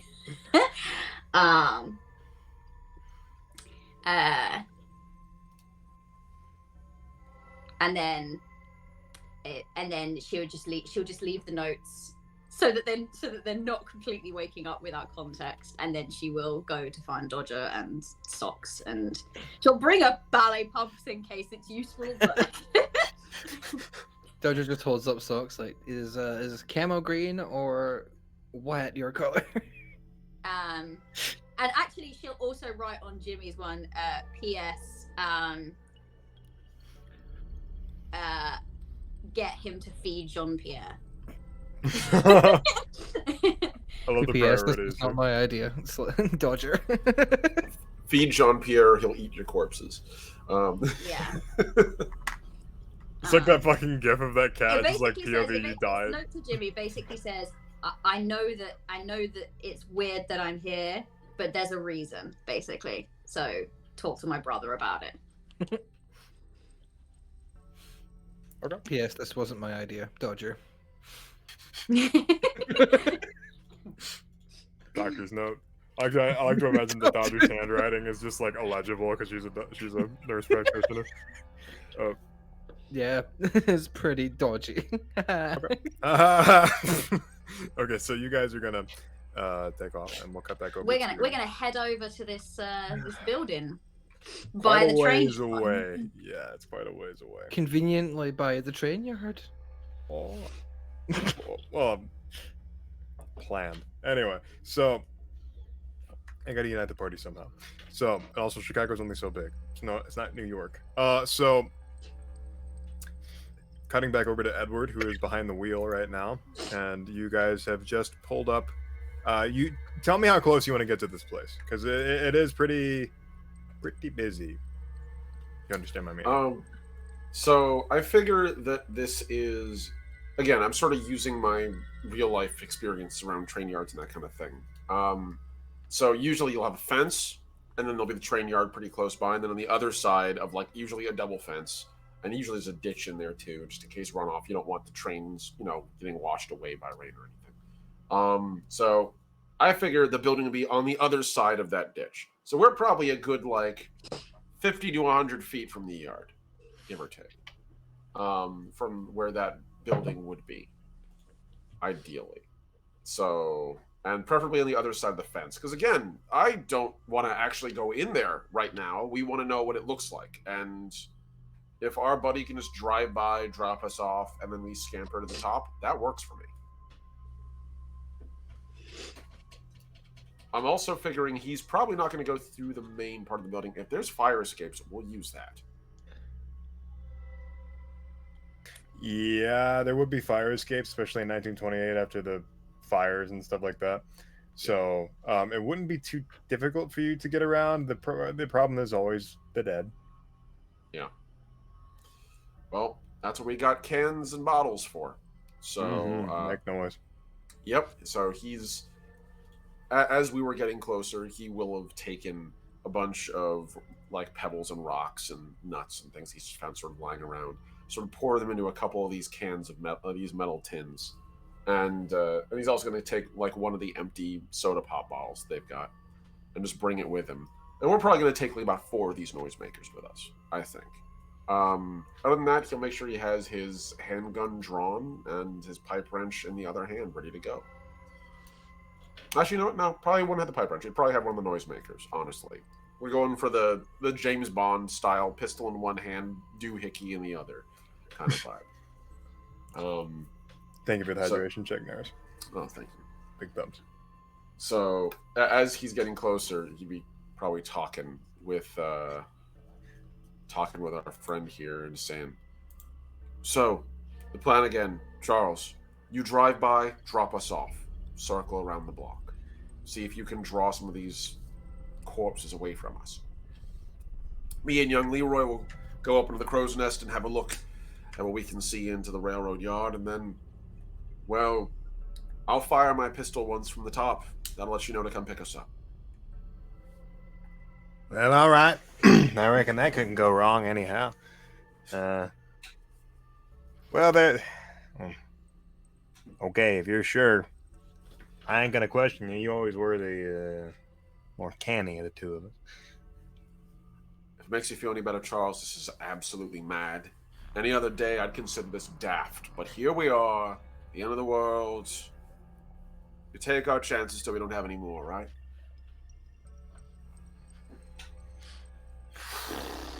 Well, I got a firearm on me if worse comes to worse. So just make sure you keep moving. As far as I can tell, they don't seem to move quickly. So just stay ahead of them. She might not be the fastest thing on the market, but he gives the side of the Ford Model T a little pat. She runs, so faster than they do. Well, it's all right. I reckon there's a bunch of gunk caught up in the old carburetor, but I ain't got time to clean that out. That'll bake off enough. Now, hold on just a moment. What if somebody living shows up? Well, I can deal with the living. The dead are the problem. No, but I mean, not you, but for me. I know what you mean. Someone else. I know. So shoot them. I'm not wasting bullets if they're not going to. I'm not here to leave a body count. I'm here to just get to the top and peer over. Well, I reckon Chicago ain't necessarily a safe place to live now, and I reckon you know that. So there's a lot of gang activity, and well, I reckon that the gangs didn't exactly just wither away when everything went up. Well, unless the gangs are all hanging out on the side of the fire escape and on the roof of that building, we should be safe. We're going to be up and down, lickety-split. I have no intention of staying here any longer than we have to. And if we have to, well, I happen to have percussive persuasion. And he holds up the handgun. But I'd vastly prefer not to use it. We're just here to take a look. That's why you ride around. This will be as quick as we can. With luck, we'll be in out less than 5, maybe 10 tops. I just want to get to the top, see how many of these corpses are meandering about in the railway, and see how many I can draw out with a couple of these things. He just like lightly shakes the can a little bit, not enough to make like a lot of noise, but enough to make it obvious how loud this thing's going to be. Good enough. All right, fine. I'm gonna let you off. You boys ready? Looks over at Leroy, gives him a nod. Leroy's holding his BB gun. It's not really gonna do much, but All right, let's go. And as soon as he stops the car, I figure it'll be like around where the side of that alleyway is, and he's just gonna bolt towards it. As long as there's no zombies there, which I'm hoping there aren't, but if there are, we're just gonna hopefully race past them and grab onto that thing. The goal is to get the fire escape down. I've got a kid I can put on my shoulders. He can pull the thing down, and then I can grab on. okay. So As he lets you off in the alleyway, he tears off onto the street, and you hear like a few moments pass, and you hear like the wheels hitting the asphalt, and then you hear like the ooga, like the sound of the horn going off as he's like trying to like pull as many dead as possible, and like moments after that like loud horn goes off, you hear like kind of like this cacophonous groan of like things waking up and moving. perfect. So he's gonna silently gesture to Leroy, "Hey, come on!" And he's gonna go towards where the fire escape would be, weapon drawn. He has one of those noisemakers in his hand, and right now I figure it's probably stuffed with a cloth, like it's just some torn off piece of crap that he grabbed from the cabin. So he's just gonna sort of yank the cloth out if he needs to throw it, and just throw it, not on like an inverse Molotov cocktail. Take cloth out, throw. Right. And hope that works. Can you tell me what your spot hidden is? Spot hidden? Go ahead and just make a roll. Actually, pretty good on Eddie. Eddie's spot hidden is a 60. Okay, go ahead and just roll it for me. Got it. All right, and that is hard success. Okay, so as you're making your way down the alleyway, you notice that one of these dead is just sort of like hiding behind one of those like aluminum trash cans, and before it gets the drop on you, you get the drop on it. What do you want to do? It's not hiding per se, but it's like sitting. It's the zombie without prey thing. What do? They just kind of vibe. They just like slop down, use as little energy as they can. So yeah, he's probably gonna just, from the range we're at with the amount of noise that's being made, I really don't want to draw more of these things to us until we're, away. So he's gonna pull out his pipe wrench and go for the on the side of this thing's head, like the running by scout from Team Fortress 2. Pardon me, bonk. Yeah. Kind of vibe. Clang. Yeah. Boink. Bonk. So we're going for the bonk here. Here comes the pipe wrench. Ooh. I wish I was at the bottom of that. Success with pipe wrench. 4 Nice. damage. Okay, you just completely smack this thing upside the head, and its head just sort of gets caved in like a rotten gourd, and it just slumps over onto the ground in the alleyway. And you can see at the opposite end of the alleyway that there are some dead like moving in the direction of where the car was honking, and they start coming down towards you, not very quickly, so you do have time to get up the fire escape. Okay. Perfect. So looking over at Leroy, Eddie's just going to make sure that Leroy seems like he's ready. And he's going to turn to him. Okay. Just like we said, on the back. And he's just going to kneel down and get ready to sort of springboard Leroy up to grab the fire escape. Those things are usually about, like, give or take, anywhere from 8 to 9 feet off the ground. after they've been retracted, as I recall, like maybe 7 in some cases. Okay. I'm going to give him a bonus to jumping here, which would be a D10. Oh, he Oh, rolled. you are you? He rolled incredibly well. He literally just like catapults himself off of your back and immediately grabs onto the ladder and climbs up.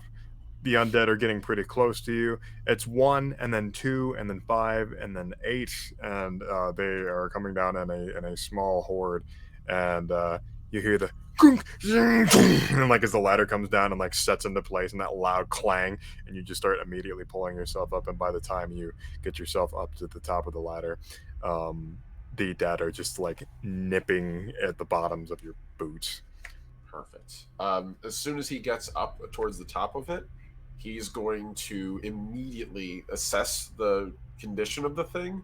He's going to see if he can't retract it, because usually when these things lock down, there's like a plate that holds in place, and he's going to use the pipe wrench to try to break it off so this thing naturally springs back up, and he can use this to sort of drawbridge behind us, so at least these things won't be chasing up after us. Okay, so I think this would be a mixture of like a brawl and a mechanical repair. So make both of those checks for me. Okay, I'll make mechanical repair first. That's I'm gonna definitely use a luck point for that.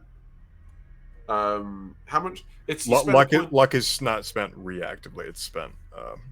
What's the other one then? The reroll one. You can push it, so you can just re-roll it, and Yeah, and then if something bad like if you fail again, something bad happens. I'll push it. Okay. Yeah, no, we're good. Not by much, but you got it. I mean, yeah, I have a 70 in this. It felt like a safe bet. Okay. We'll go for the brawl next. Yes. Extreme success on this one. Eddie is, even though his coiffed beard and slightly like curled waxed mustache wouldn't give you the opinion of it with his usual like his like soft like his soft smoking jackets and like relatively neat attire. Eddie's the same guy that takes a pipe wrench and like actually works on heavy industrial equipment. This is the guy that if an engine's about to fail, he'll take a 6-foot pipe wrench and just brute force a nut out of rust. So like he absolutely would just like go to town on this thing and rip it off if he can. Just like leverage it off with a kick from the pipe wrench. Okay.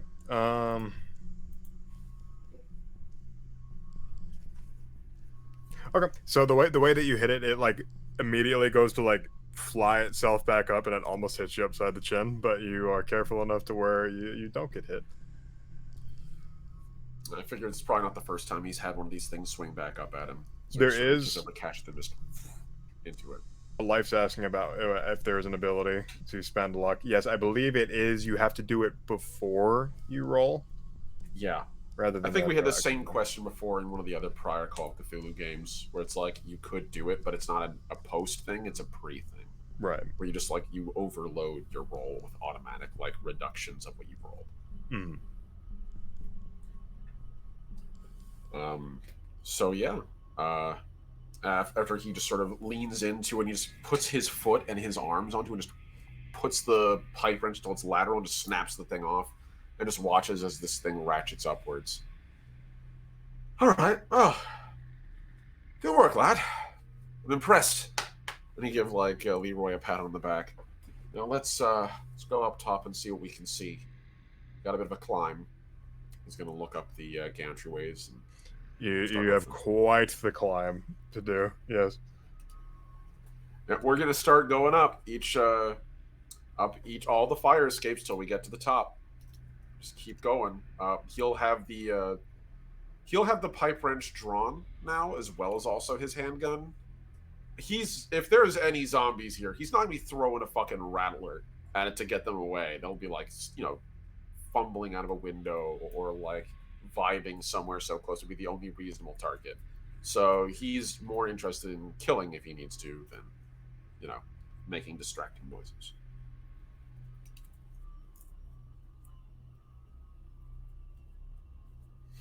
Okay. Yep. You're able to make your way up to the top, and like I'm assuming you're not like making any like pit stops at any of the floors. This is a particularly tall hotel. Fuck no. Abs, like, he's seen what the ground floor looks like. He does not want to see what the interior looks like of this place. And like Eddie and Omni both have the suspicion this place crawls. So he is not interested in staying here. He's just going onto the roof, and we're gonna see what we can see from where he is up there. Yep, that is a fair assumption. So let's see.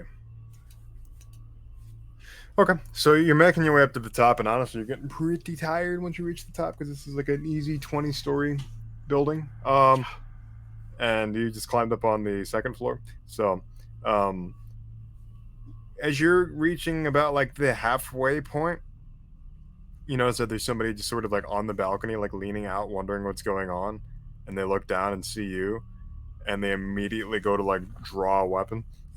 And Eddie just holds one of his hands up. Like he holds that gun up like in a way he's not gonna shoot. Not here to shoot the living. Just here to get a look from the top. That's it. Holsters it. No interest, pal. There's enough nonsense going on, right? Who the hell are you? Engineer. I used to work over at the, I do work over, I guess, at the railroad station. Just trying to get a look from the top. And he's going to keep walking up with Leroy. And he's like, hands on the railings. He's clearly not trying to get into a fight. Hey, slow down, pal. He pulls out the pistol and he like points it right at you. I don't really care who you are, all right? I need you to go back down where you came from and skedaddle. He's going to pause and put his hands together. I just need to get to the top. I have no interest in your building, in what's going on here. I have no idea what's going on in here. I'm surprised there's anyone alive. Congratulations. But we just want to see what's going on in the railroad yard. And this is the easiest way. If you let us pass... He pauses and reaches into the satchel on his back. Hey, Relax. Are you running low on food? This is a hotel, pal. Do you really think we're running low on food? I don't know how much fresh food you sell. We got plenty of canned food. Okay. And that's fair. What can I give you to get past? What would you like? If this is a toll, I'm willing to pay it.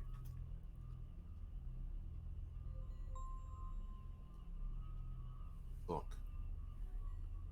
That railroad yard might be the only ticket out of this town. And if I can get to the top and look over to see it, I can assess whether we can salvage a train. We need an engine and cars. Now, I've already got men to man them. I need to assess to see what it's like, and then I need to get supplies. I'm working on the second, but before I get the second, I need the first. That's all I'm here for. Now, your building has a lovely fire escape, and you're close enough to the yard where I can see into it. And maybe even throw something into it to see if there's anything marauding over there past the gate. Won't bother you. If anything, it'll take the heat off of you. My friend's the one peeling around the neighborhood right now, drawing the horde away. Drawing the horde towards the building. What are you, stupid? There's a reason I'm telling you to go away from us. And when we drive away, we'll take it with us. Then you can go wherever you want. You say you're trying to get a look at the rail yard, but what's your grift? And he literally is gonna just take off his jacket and like underneath it, he's wearing like the suspenders and the work shirt. He's like this close. All he is he just needs the hat, which is probably back in the car. Yeah. Like, no grift. I'm just here to see. We just want to get out of here, man. That's it. And it's a big train. We could use hands. If you want to ticket out, this is probably one of the only ones you're going to get. Not exactly doing Noah's Ark over here, but If you let us pass, let us get a look. You show up at that rail yard, I'll recognize you. So you're offering us a way out of Chicago? One of the best we can probably manage. I can't guarantee it, because who can guarantee anything in this, but it's as good as it's going to get. And I'm certainly going to try my damnedest to get out of here. But that train doesn't move without crew, without people on it. So...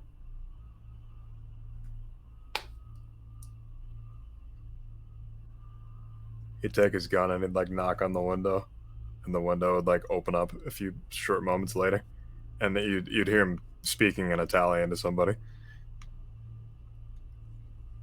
And you'd hear the name Jack. I was so stressed. That's one of the folks we needed to reach out to, wasn't it? No, you not there. You don't know a Jack. Not a Jack. Okay, it was someone else. I'm gonna put that little note down, Jack. I think this might be. I think I know what this is.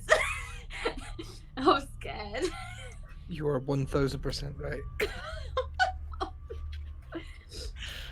It's Oh, alright, we'll no. come and save you soon, Omni.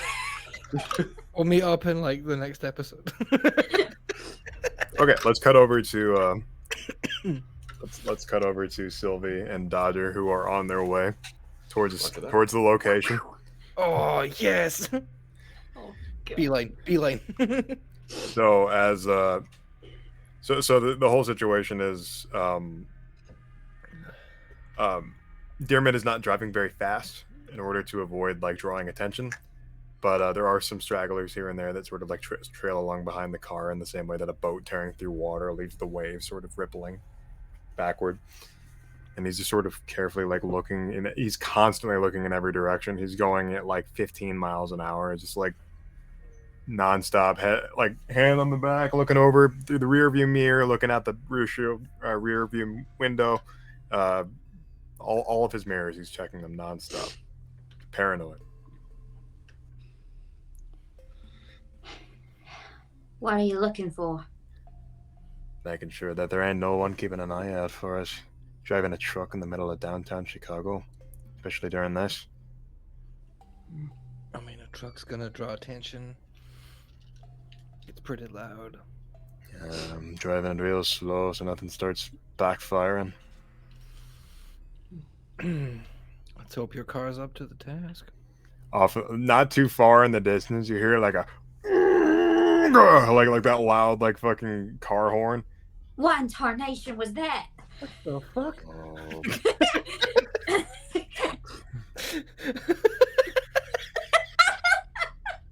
I love the difference in what? Sorry, what the fuck? What tarnation? God damn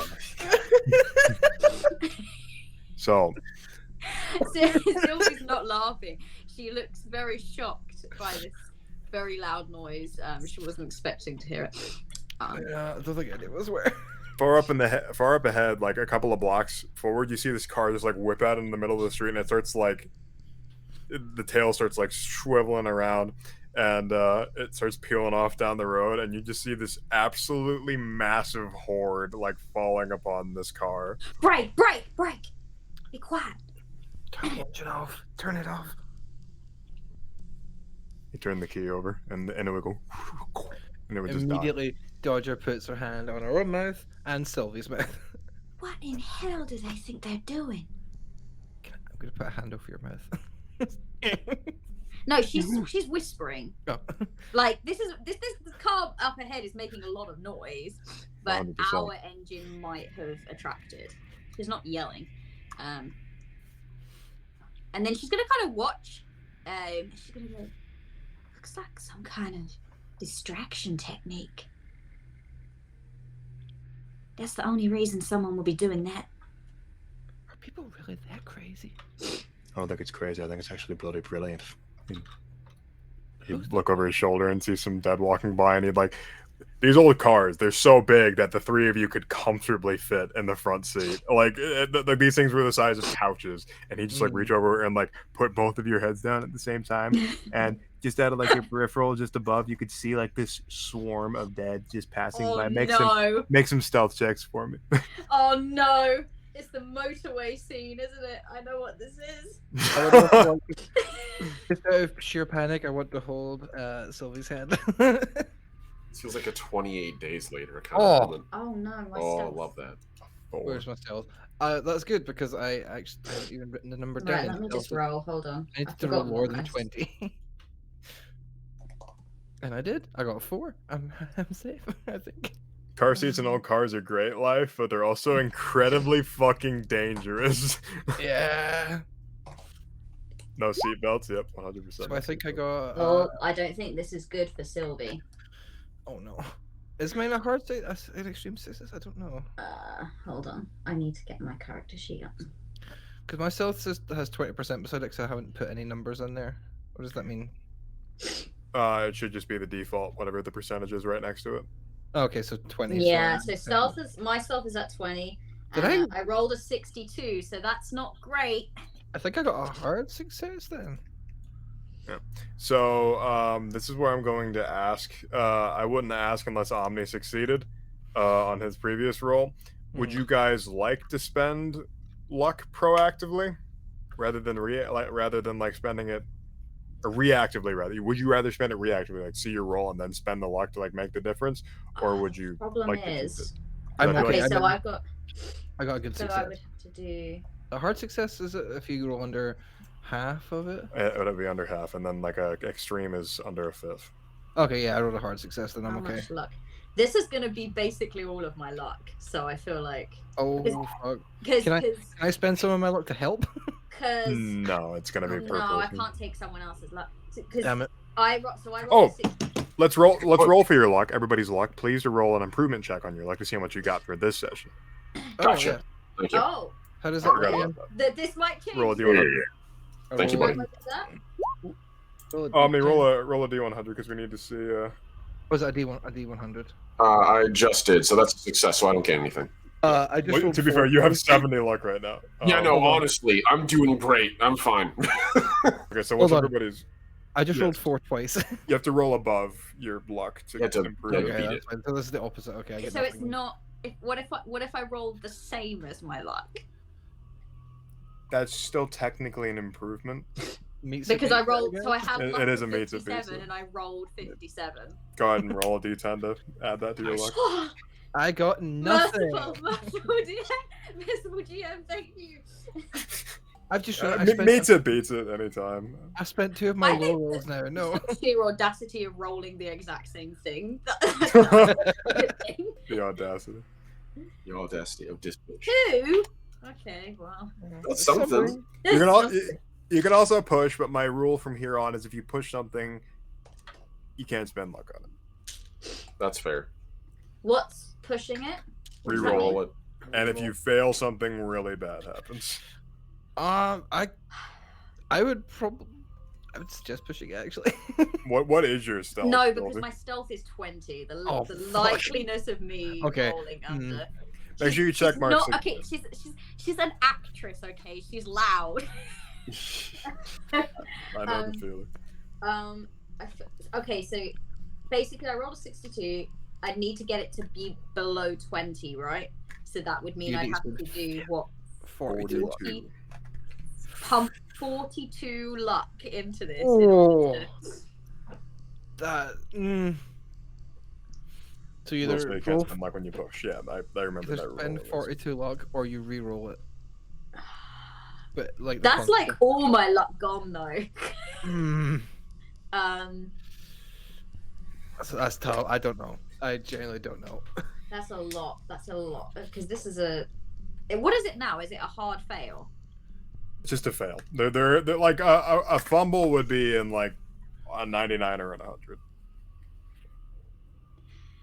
How many are there around the car?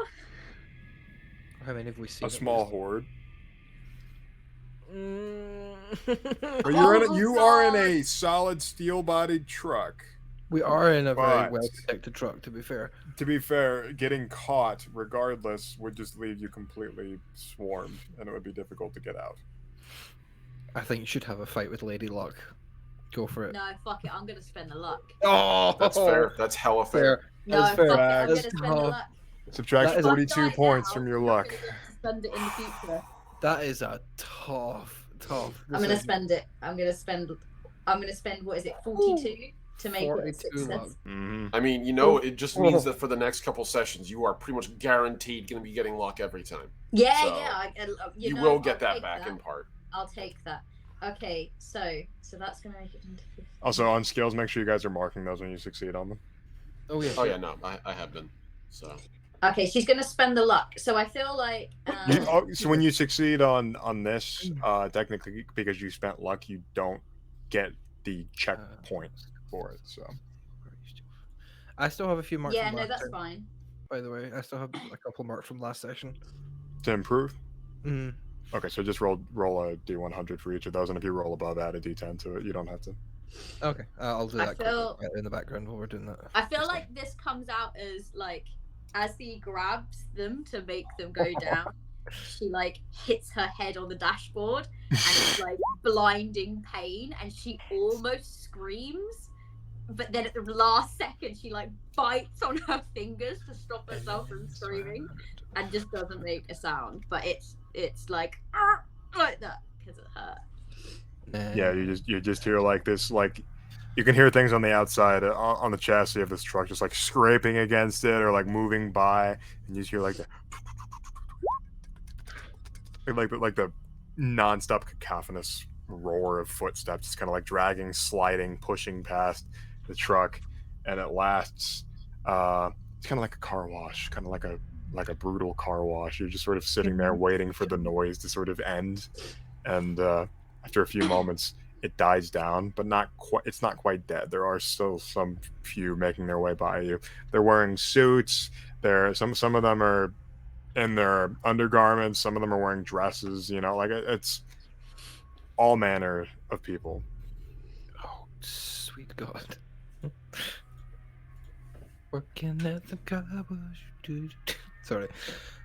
Do not. I've just spent all of my life. Do not start singing at me. Dodger just breaks into song. How do you know that song from the 80s? Fucking 60 years later. That sounds like that'd be a hit. Good. Anyway, just holding my own mouth shut like this, like, oh God. Hey, Catman, how you doing?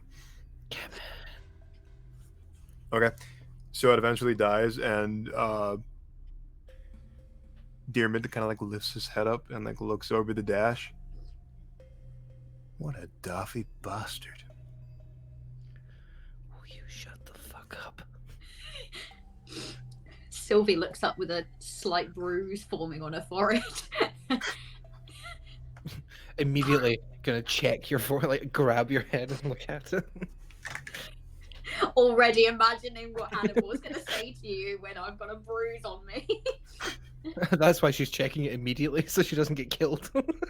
It's just superficial damage. Didn't really hurt that bad. Okay, it's gonna. Yeah, you're fine. You just have the sensitive skin of an actress, of course. Yes. Bruises easily. You're fine, dear. Oh, well, good to know. I have to make sure you're under my care. All right, shut the fuck up, both of you. So, we need to get to that hotel, and I hope, for our sake, that automobile is heading in the opposite direction. What if it comes back? Then we'll have to figure it out. Jordy, you know how to drive a car. No, Let me just check. I don't need a car in Chicago. I don't think so. Drive auto. No, I've got the usual 20%. I've watched my brother drive. Normal people drive me around. Hey, Paul with a raid of 8. Hey, welcome in, everybody. How you doing? We're in a very tense situation right now. Welcome in. Holy cannoli, Paul. Appreciate love the you, viewership. Paul. Thank you. How you doing? Welcome, welcome. Crab raid, yeah. Raid. Welcome in, Tony. Welcome in, Lollybo. Oh yeah. Hello there. Hey. What's up, Paul? Thanks for the raid, man. I appreciate you very much. Dragons, yeah. No, zombies. So, Dragon thing. zombies. thank you for the raid, man. I very much appreciate it. That's awesome. I hope you had a great stream. Be sure to check out Paul. I don't have the shout out thing set up, but you can literally just click his name, go follow him, drop a sub, maybe. I'm just saying. Paul's awesome. Indeed. Indeed. So, Diarmid looks over at the two of you. I think we're gonna have to get out of the car. I was afraid you were gonna say that. You two girlies can wait here, and I can go in by myself, but I don't think that's wise. No, you brought us for a reason. I did. But I'm starting to think that reason is quickly fading away with the sound of car horns and zombies. Alright. Let's go. You guys have never heard the word zombie before, by the way. What did you call them? Zombies. What the fuck does that mean? So there's... I met a man from, Central America, the islands. He used to call these things zombies. He said that the dead would walk, and they'd sew their mouths shut, and the trick to killing them would be putting salt in their mouth. I already tried that. Don't work. So then they're not zombies, idiot. well, they're pretty close to them. Yet.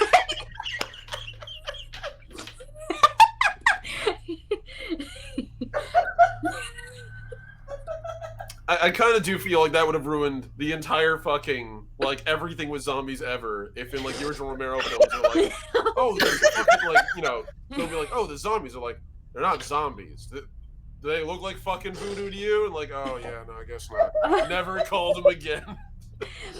Sorry, it's just the way that this guy just went, they're zombies. I mean, they're not behaving like zombies, but they're zombies. Oh my god, I'm dying. I went ahead and clipped that. So I'm fucking crying. Holy shit. and they're not fucking zombies. What are you, stupid? It was how fucking fast and perfectly clean that was. Their mouths aren't sewn shut. Well, but they're They dead. need to be fine with the taste of salt. But they're dead walking. What do you call them? They're dead walking. I mean, vampires are the dead walking. They're not them either. Oh, you knew all about that, wouldn't you? Yeah, I would. I was in a fucking movie. It's called Research. Will you two shut the fuck up? Can we go now? I'm getting out of the car. Good. So am I. Well, I'm coming with you.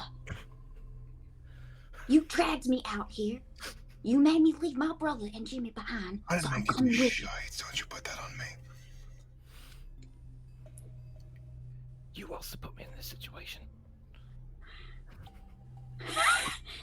Cry me the bloody Mississippi and build a bridge over it and get past it. He'd open the door. You know, and I'm going to lean into Dodger and I'm going to say, you know, I can actually cry on demand. It's one of my skills. And then I'll just get out of the car. Stunned speechlessness. You're just like, okay. Gets out the car. Theater. So, so you guys are going to start making your way down the road, and Dearman's getting like pretty close to these undead. He's just kind of like following at their heels, but you see he's not wearing shoes. He's literally just wearing like 2 or 3 pairs of socks, and he's just like he's like watching where he's walking in the road because he doesn't want to step on a nail or something like that, or some like detritus or debris. But he's just kind of like shuffling, and then he seems to get an idea, and he looks back at the two of you, and he just starts like shuffling and shambling like these undead. Yes. This is the acting moment that Sylvia's looking for. Do we copy him? Yeah, it's really easy. Look. And then just Sylvie is just gonna take on full character. She's Make just an ready acting role for me. Oh yeah. Alright, I'm This is joining what I've in. been if I fuck this up now, I'm gonna be pissed. Performance, right, hang on. The one roll you've been waiting to make. Where is performance? Where is it? I mean, if you fail, It's that's what not it pushes for. performance. It would be Oh, art, oh. theater. It'd be a specific art. So you're I- gonna have a 5% chance of doing this correctly, Art. This is gonna be amazing. Look. Oh, sweet Jesus. Oh no. Part of me wants to push it for a laugh, but I don't think that's a good idea. I would think it was funny. Chat, should I Do push you know the roll? what? I have a 65 in theatre and I rolled a 62, so it is a success. That's a success. Go But ahead, not mark a that down. success. You know, I feel like this comes from Chat. the fact that Sylvie is used to playing very damsel-esque, slightly bimbo-y women and not really zombies. It's not really something that she's done before, so she takes a little bit of time to get into it. But Chat, should I push the roll? I'm gonna ask them. God, Chat, should I? I've failed it massively, but should I push it and have something really bad happen? Art needs a 5 or lower to succeed on this. For context, I rolled a 79. Oh man. Oh, With a this is gonna be 5 or horrible lower? roll. I'm gonna get the dice roll prepared. The first person to respond to this question is what I'm gonna do. no. Squid Okay, said I'm not no. gonna do it. Okay. Squid said no. If I respond to it and say yes, well, Squid already said no. Okay, so Uh, you start trying to do it, and then you just sort of like twist your ankle a little bit. Hi, Alec. I miss you too, buddy. Alec. All right, we'll get you in next week. Appreciate you coming and hanging out. Thank you for looking out for me, Squid. No deaths before the party is united. Okay, fair point. Fair point. So, Art and Red are trying to kill Sylvie. That's not true. I'm trying to kill. I'm trying to kill all of you. Actually. Oh, I've divided the chat now. I feel like somewhere Hannibal just woke up in that room. Where have they gone? Where the fuck are they? So, Still I- there?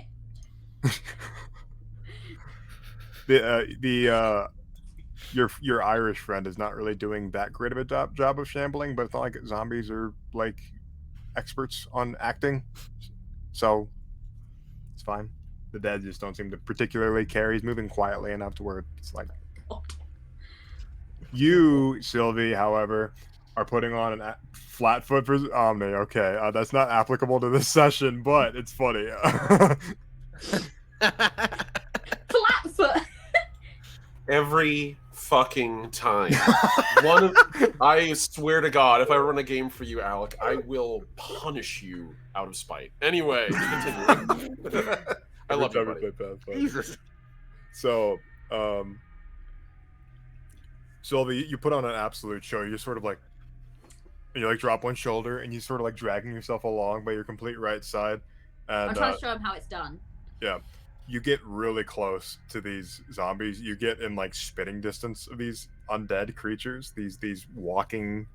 I don't want to say walking dead. That's a little too on the nose. Literally like the dead walking. That's what they are. You get so close to them that you can like smell them. Like you can just kind of like smell the foul scent upon them. They don't even mind you. You're literally within like 5-6 feet of them, and they don't care. Like you're playing it up pretty well.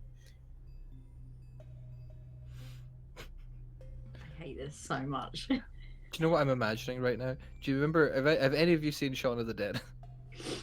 Yeah, it was Yeah. a long time There's ago. always- When I was... I'm imagining that everyone's like doing it properly, and then there's me, like there's Dodger being like Sean's mum, who's just kind of walking beside them, like, So, Medical bag. so one of the dead turns and looks over at you, Sylvie, and its eyes are just like these shriveled black raisins just from dehydration, and it just kind of like lolls its head, and everything on its face is slack. There doesn't seem to be any proper like muscle or tissue just sort of holding it together, and it turns and looks at you, and one whole half of its face seems to just be scattered, like it just got blown apart, but it's still walking. Let me give you the posture check, Squid. Squid.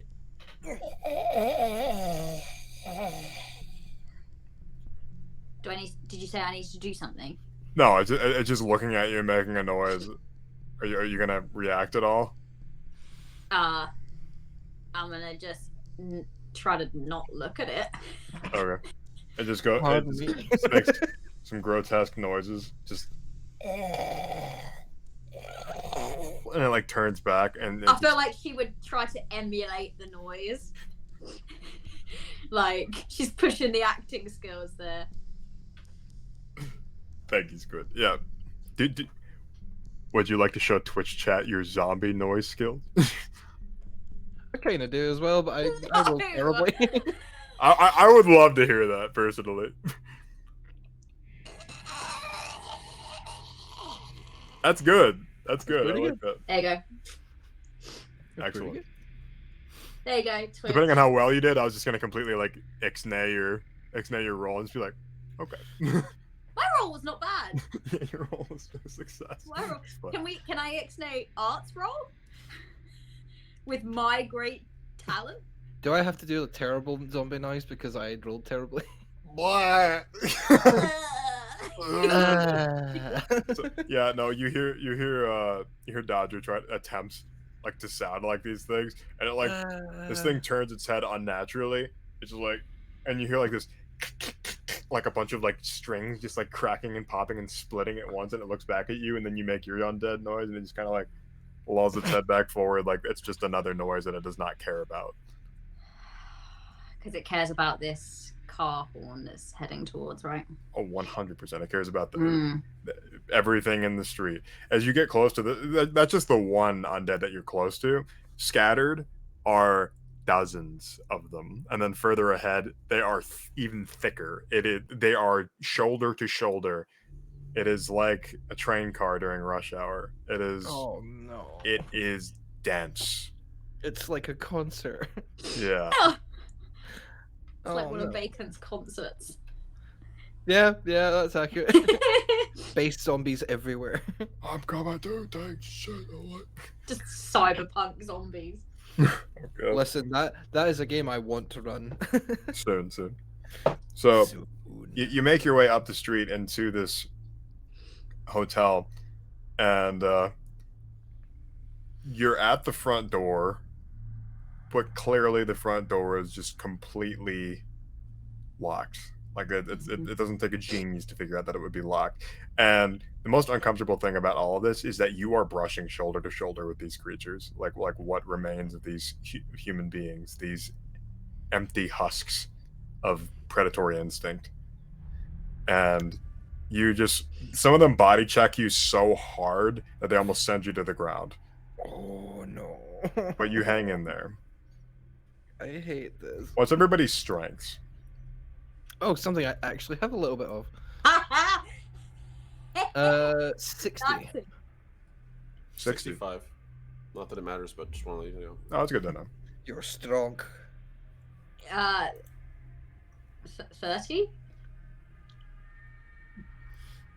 There's a particularly bulky, tall undead Oh, creature no. wearing overalls, and they just sort of like as they're like barreling forward, they have this large what the hell is that called? They have like a herniated gut, like this massive round stomach, and they just like bump into you with it, and they just completely like send you to the curb. Oh no! As I fall,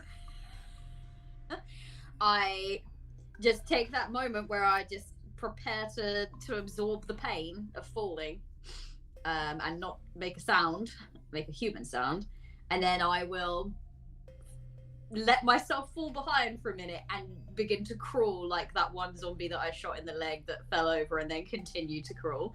I'll just crawl like that zombie and just continue to make sounds. Make an acting check and add a D10 bonus to it. Yes. love Absolute skills. I need to paint Dearman. Well, that is unless he dies because of you guys. Okay, and then roll 1d10 and like subtract it. that. Yeah. Don't fail us now. So that is 49, and I have a 65 in theatre. So Nice. That's another. So I'm doing even better as a crawling zombie than I was as a standing zombie. Yeah, and the undead, you're crawling just fast enough to where you can avoid getting completely just trampled over by these things, and you feel something kind of just like grab you by the back of. What are you wearing right now? I know you're not wearing a dress. I'm not wearing a dress. I'm wearing like it is a comfortable but still quite stylish outfit. I feel like it's like a blouse and like, yeah, I mean she doesn't really own like practical clothes like slobbing around. She's always trying to look her best. So she grabbed the most comfortable looking thing that she had, but it is probably like an outfit and like it's still pretty stylish looking. And she's still very upset that it's getting very dirty right now. So and maybe a coat. She's got a coat on. You get hoisted up by the back of your coat. You feel something like really strong, just like pick you up and stand you back up to your feet.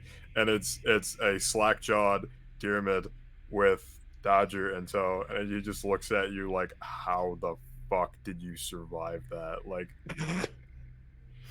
I continue to make zombie noises, but I just give him a cheeky little wink. And just mouth acting at him.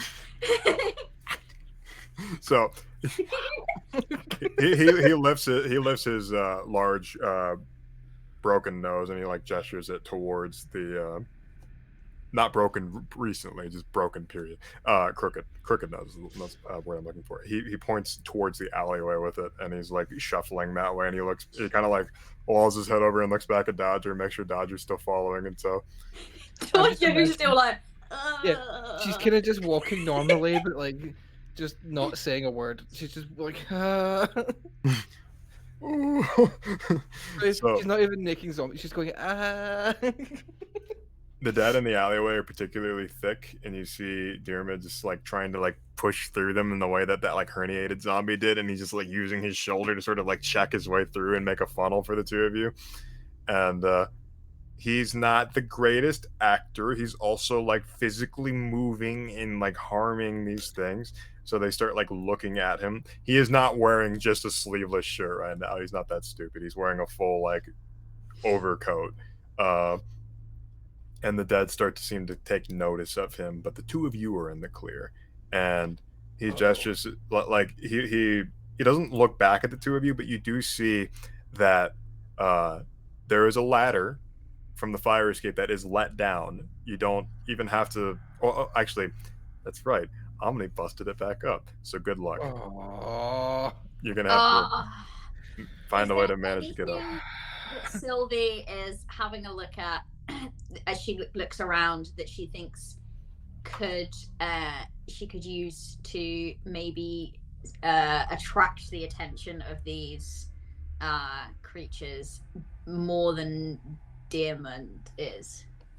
I also want to quickly clarify as well. I removed the thing that keeps it down. It can come back down. It's just the lock is destroyed. Yeah. So, anyway.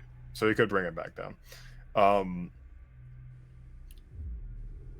So, I'm sorry, I'm completely distracted now. I just got an email. I guess I'm asking if Sylvie has any ideas as she's looking around as to what she could do to help Diarmid in this moment. Help our dear Diarmid. There is a trash can, and next to said trash can is a zombie that was completely brained. It's like had its head smashed in, and that aluminum trash cans are particularly loud. All I got to do is give it a swift kick, and then we'll go like a boom. So could I kick it in a direction away from us? That's a good idea, actually. You could attempt it, yes. Oh god, this is not going to go well, is it? Yeah. So as in, I guess what I would try to do. I'm just thinking. I think what I would try to do is try to kick the trash can so that it would fall over and then start to roll its way out onto the street, maybe making a heck of a noise, and maybe the zombies would follow it out.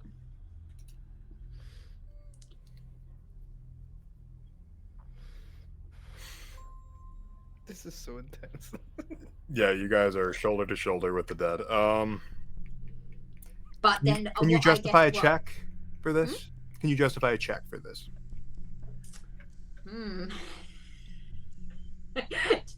just me trying to find a reason for this to be theatre. This is not theatre. I mean, you could be if you were Smashing your foot help into a prop accidentally is theater, but doing it purposely is not so much. You know, Damn it. improvisation is theatre. And this is improv. I mean, to be fair as well. Diarmid has forgotten his lines. Okay. And the audience are getting pissed. So she's doing something to attract their attention away. I can see you're getting convinced. I can see I'm working away. I hate that I'm getting convinced of this. I will let let you have it on one condition. It's going to be a hard check, so you need to get half of your acting or lower. Oh god. Listen, right? Being able to kick a prop in a very specific direction is a talent. I don't know that I can. So you need to get a 33 or lower, I believe. You can do a 33. So, but I guess would she think it was better just to whack the trash can, or would she think it was better to get it to roll away? And It wouldn't necessarily be rolling. It would just collide with another undead, which would still be just as beneficial. right, because I think that she wouldn't want to put anyone in danger. So if she got it to collide with this other undead and it made a really loud sound, and then they started kind of heading towards this trash can, that would work just as well, would she think? Yes. I want to say yes. It's also going to heavily depend on the check that you like the level of success that you get. Because I'm not going to say it's a complete failure on a regular success. It's just not going to be as good as you would want it to be.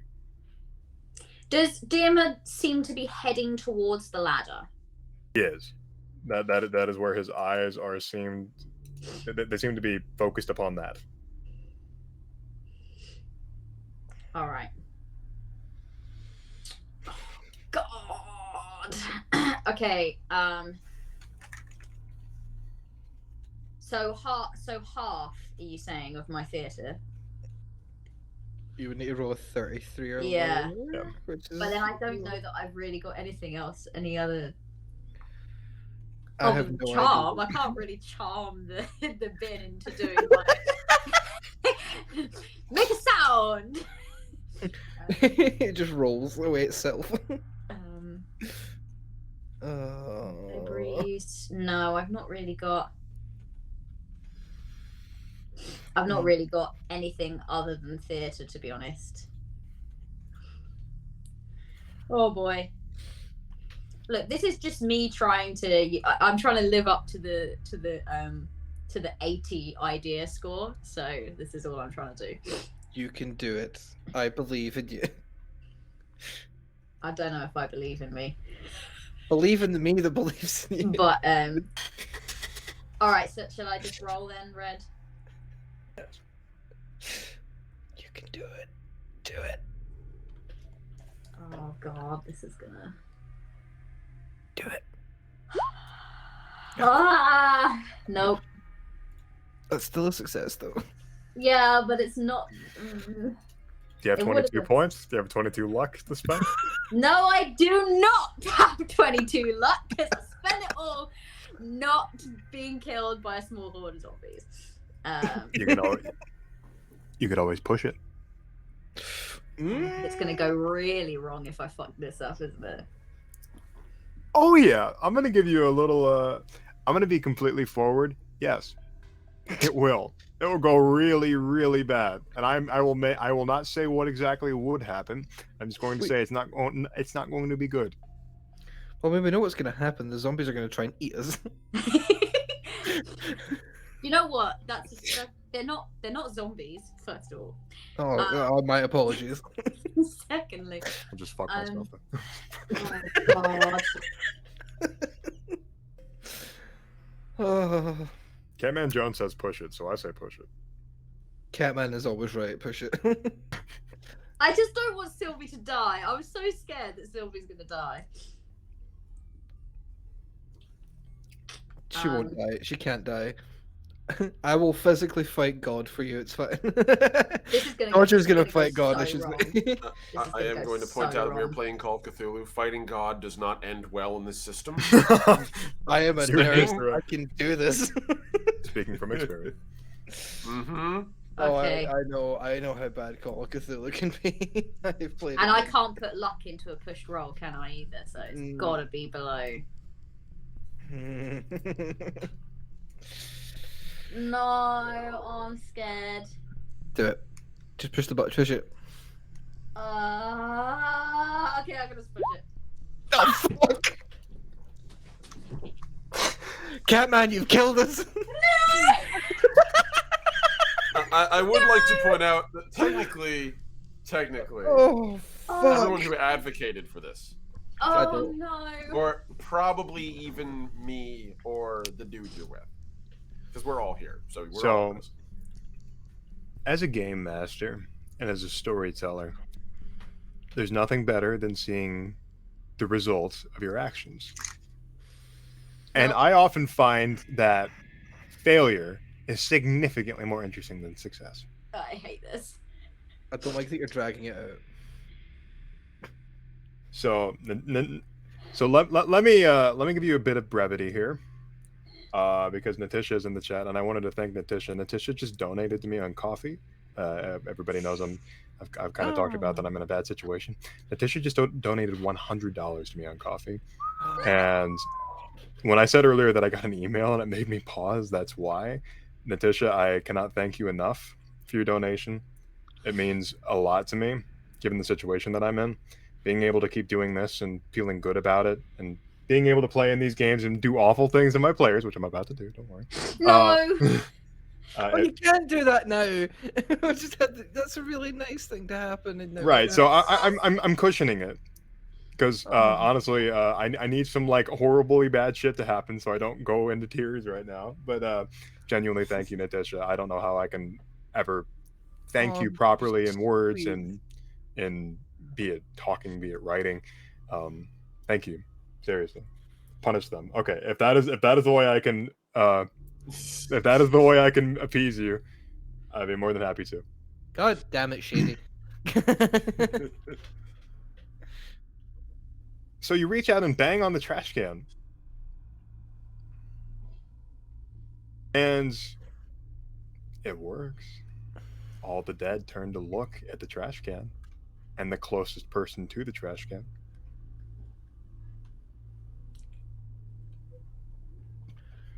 Oh no. And they sort of realize, and you realize that the jig is up. And the undead start falling upon you like hail. Starting with the one that was completely surrounded, and that's Dearmit. No! No! No! Punishing a player for their actions is fine. Punishing a player's NPCs for their action is even better. No, not Dermot, please. There will be guilt. Dearmit gets completely surrounded by the undead, and he's lost in a wave. But you hear him yelling ladder as loud as he possibly can. And in his last throws, you see him pull out a gun. He takes a shot. And you see the ladder just like the bullet hits the lock and it sparks, and the ladder just goes and it like bangs down.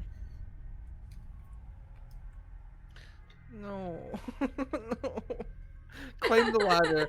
We have to go. I'm gonna drag Sylvie. No, because I We think have you're to gonna go. have to drag Sylvie because she is like pretty she's like in shock. I think you would notice being a nurse.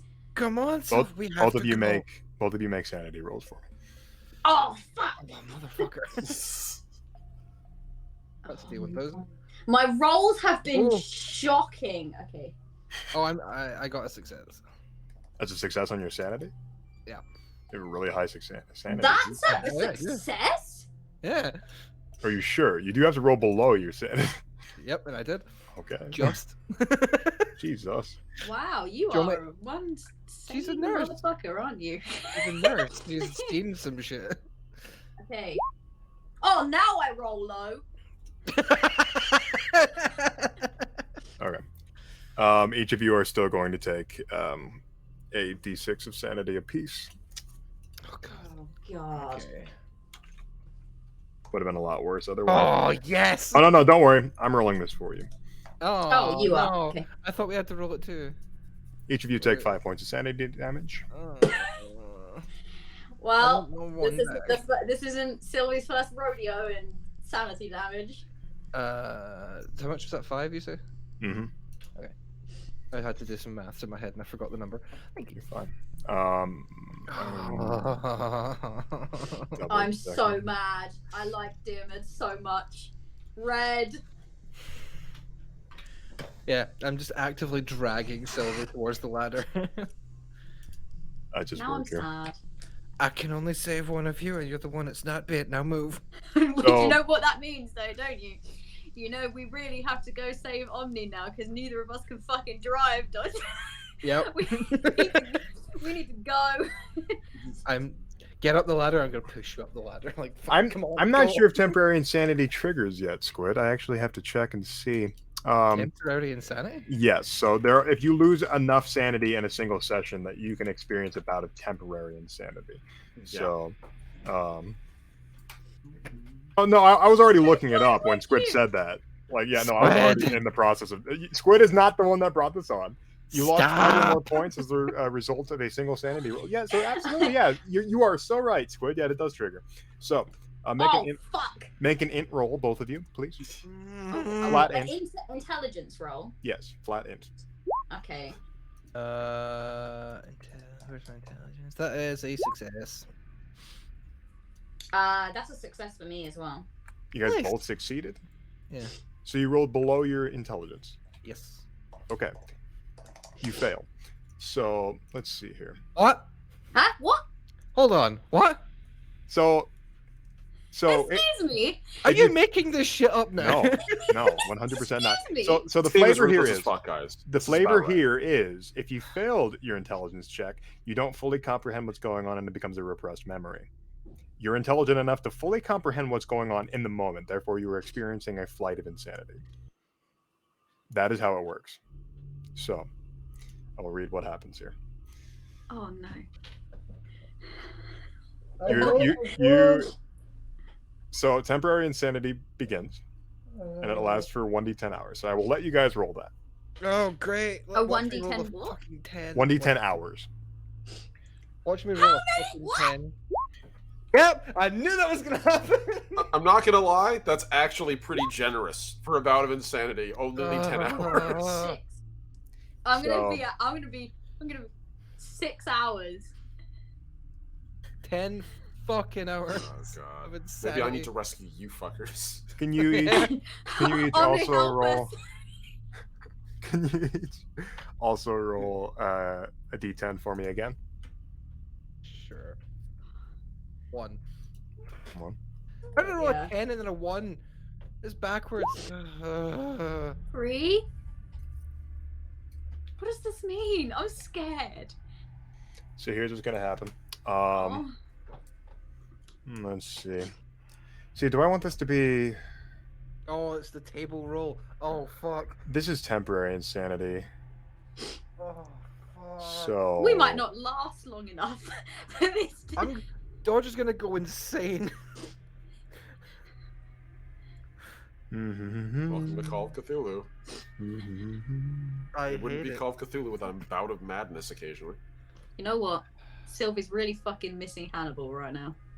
I think we all are. Just shot in the I'm speed kind of glad Hannibal's not here because he would have gone really insane and started killing everyone. Oh, That's yeah, true, that's actually. true. He probably would.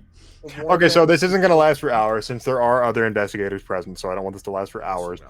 So, it's going to last for that many rounds. So, What does that mean? um, Fuck.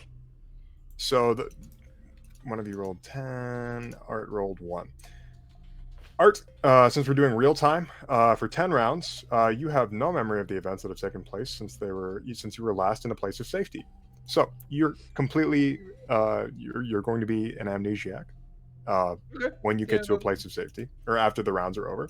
And So Kat, you rolled a basically, 3. like, how the fuck did we get here? You rolled a 3, correct? Tracks. Yeah. Okay. Violence. Oh no. No. A red mist descends upon the investigator, and they explode in a spree of uncontrolled violence and destruction directed at their surroundings, allies, and foes alike for 6 rounds, which you rolled. Yeah, that actually might kill you. That sucks. That being said, even though you're mad, you're not like actively trying to get yourself killed mad. You are just going to be locked into sort of combat. You'll still listen to instruction. You're like, going oh, go to up the kill me. ladder. But you're a bit off at the moment. Not so off as to like, you know. So if she's telling me to go up the ladder, I'll start going up to the ladder, but I'll be shooting the whole way. You'll be shooting, you'll be in violent contact. You might even start swinging at some of these things with your bare knuckles. There's a chance you might attack me. Don't do this to me. I can't swing for shit. Cat, there's a chance you might attack me as well. Depending on how close things are. Yeah, so if you're not attacking the dead, you're attacking. Right, but this is the thing, because this does sound like a Sylvie hissy fit. There's That's a little chance more you're going to justifiable attack than a hissy fit. You did just witness someone be brutally murdered in front of you. Yeah, I know, and I feel like that is a good gut reaction for Sylvie to just be no. like, I reject everything that is happening right now. I'm Fuck off. going to have the shit kicked out of me. Great. Yeah, when you get up the ladder, both of you are up the ladder. Your first instinct is just to start beating the ever-loving shit out of Dodger after you've unloaded your pistol. Good news, you're a nurse.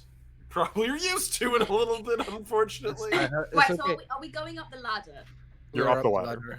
Okay, so as we I'd imagine you've unloaded your firearm on the way up the ladder, cussing and screaming. Yeah, so I've just completely just like screamed the place down. She's not careful about being like quiet anymore. She's just crying and she's just yelling at these zombies like get the fuck out of him over and over again. Like, even though she knows he's fully gone, she's not accepting that he's fully gone. So she's just like lost it, and she's just like unloading in all of them, hitting some of them, missing others. It's all crazy. And then I guess as we're going up the ladder, Dodger probably tries to like help haul her up a bit and be like, come on, we have to go. And she just starts like whacking out at Dodger, just like, Oh no. just like, you get your hands off me! You get your hands off me! Like, just going a bit crazy. Luckily for Dodger, she's not particularly strong, so I don't actually know that you would feel much. Just a slight. When the wizard makes a melee attack and everyone else just shrugs. There's a breeze. You Well, think? I have a high dodge, so I think I might be okay. I've got a high dodge as well. Yeah, but I'm not swinging back at you. Good. So let's as you two are having your moment, let's cut back over to Edward. Oh my god, some levity. I hardly feel like being in a situation with like mine is levity, but I guess by comparison, everything is humor. So yeah, go ahead, Red. I hate Okay. this. Swing back. Shut up, Catman. Your last suggestion was poor. This one's not. What This did one's Catman even worse. say? Swing back. You know what? Catman? I'm never listening to anything you say ever Yeah, again. but if I swing back, I'm more likely to damage it instantly. So,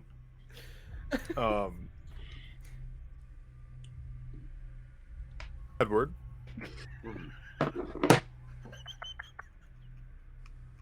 you're there with your Boy Scout friend and this Italian who literally just has a gun trained on you the entire time. He's about 5'6", 5'7", and wearing a dark suit. And he takes off his hat as he comes inside. He sort of like steps through the window, like saddles the window and steps through it, and he gestures to the both of you to come inside. Doesn't really care that one of you is a child. All right, come on. Look lively, friend. And he's just gonna step in and sort of look at my younger protege and just be like, "Come on, we'll be all right." He's just like clutching his BB gun, and the gangster, he seems to know that it's a BB gun, and he's not really intimidated by it. Like, Yeah, very clearly not meant for fighting. he runs his tongue across his teeth. What the hell are you two doing anyway? What are you suicidal?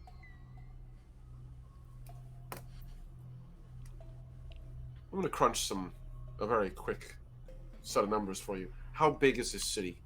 Do you know how many miles wide? Chicago? I don't know, 2 or 3 maybe.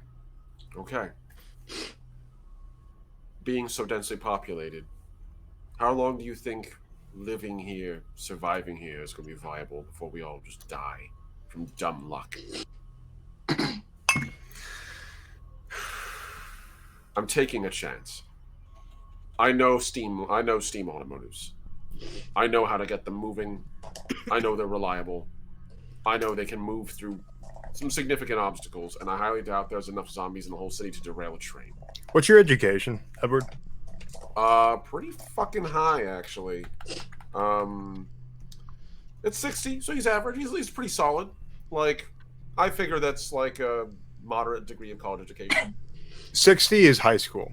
High school's okay. That's fair. That's about right. No. So yeah, So- 60 education.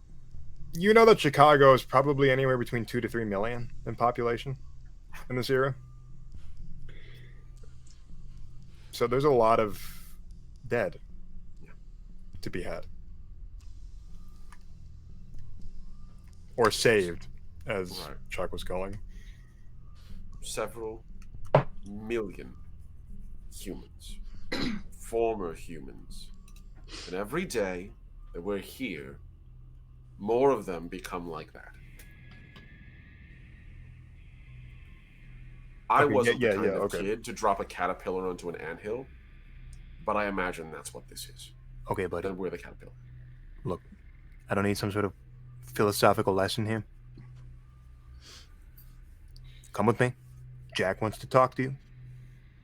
There'd be a couple of other Italians in the room that were sort of like standing by, waiting. One of them had like a pencil-thin mustache, as was the Yeah, it's style. fashion beauty standard at the time, and the other one was just like a shorter, pudgier kind of guy. And they would open a door and gesture for you to head on in. And inside, through this door, there's pretty much just a cabaret. Like, everything looked really nice. Everything was still running. There was fewer people than you'd expect, but there's no music, and the chandeliers and stuff like that are all lit up, and people are having drinks and stuff like that, and some people are just chit-chatting quietly. Full cabaret. You're on like the upper level of it too. Like, so you're in like the this balcony. Okay, you're in the balcony overlooking most of the cabaret, and there's people gambling. You know, just like going about things like nothing changed. Going to Diamond City. Pretty sure Eddie is just like taking in the room. And I think he's already kind of just he's putting two and two together. You knew people were gonna react differently to this. Some will insulate themselves. Some will go nuts. Others will go into the street, take their luck. It only makes sense. These guys, and I think he's putting two and two together very quickly. The amount of money that's on display here, probably mafia. His first thought, some kind, or very least, pretty significant gang of some kind, some group of wealthy people, which often tends to be, mafia. So putting all that together, he's just assumed, yeah, no, the rich do what the rich always do: insulate themselves. It's how it's been. It's how it's going to be till the end of time. Whether it actually affects them or not, how much of it's delusion, how much of it is capacity to actually survive, he doesn't know. This is a thing he's going to go through to get to the other side. Whether it's a room full of zombies or a room full of suits. Today it's a room full of suits. So you're indifferent towards the whole situation, is what you're... Pretty much, yeah. No. Unsurprised. I think he's made a very quick calculation at the beginning of all this that his money is not worth shit right now. So, like, seeing people trading, gambling, that kind of thing, to him, they might as well be trading marbles. Like it's of no value to him. And this whole spectacle is so far down on his list of shit he gives a crap about right now. It's you might as well have walked into a men's bathroom and seen people using the toilets and be like, people do this shit. Doesn't mean I'm gonna be doing it right now, but whatever, fine. Like I have to walk through it, I'll be done with it. So yes, he's not that impacted by it. He's probably a little surprised at how cavalier they are, but they seem to be taking like the precautions of being quieter, so as long as it seems like it's safe and there's no zombies in the room, that's all he cares about. Yeah. Plus, he's just relieved to be working with humans at the moment. It's a little disorienting from seeing the way the streets have been for the past couple days and then going to this. Like, it was just sort of like everything's just peachy keen. You feel frustrated a little bit, but it's like, what are you going to do? There's not anything you can do about it. I mean, what are you going to do? Sabotage these people and just make sure they become what's outside, Yeah, no, but he's working the railroads. A lot of people don't really realize that there are different cars oftentimes for different classes. Not like a plane where it's like different floors sometimes. It's different cars. They literally live in different places. Like, you had the folks crammed into the cheap seats, and you had the folks with their own sleeper cars, their own like dinner cars, observation cars, and it's a totally different world. And he's probably worked on enough trains to know the poors get the crappy cars, the cargo containers with little more than, benches strapped onto them made of wood. The rich people get the velvet. He knows this is not something he's new. This is new to him. Okay. This young, relatively short Italian man, he's not super short compared to the standard at the time, but he just gestures with it. He still has his pistol just kind of like at his hip like this. Come on. You can take in the sights later, pal. That is, if you got any eyes left by the time we're done with you. You sound like a real sport. I certainly hope you all aren't going to waste your time on this. Me, oh, you're right. Specifically. We won't if we don't have to. You could be a spy for all I know. Spy? What am I going to do? Sell you out to the dead? Who's out there paying? Sell me out to the North Side gang, smartass. He's going to give him a look. Motherfucker. I know you're doing your job. And I have no beef with anyone here. Beef. That's a 20th century thing. I have no grievance with anyone here. At all. And I know I'm going to follow what you do. You got the gun. But I'm going to be honest with you. If you think I give a shit whatsoever about gangs and who claims power in this city, brother, there might not be a city in a month to claim at all. So, let's get this over with. And he's just gonna follow quietly. He's not gonna say anything else. He's not here to give this kid a lecture. He's just done. Like, if this guy wants to fucking gouge his eyes out because there's a gang 3 blocks down, I mean, the zombies are gonna do it otherwise, so good luck. Like, he's being honest. Truly, he is. Right, now that you've closed your head, we'll continue on. It says he turned around and started walking. He'll follow quietly.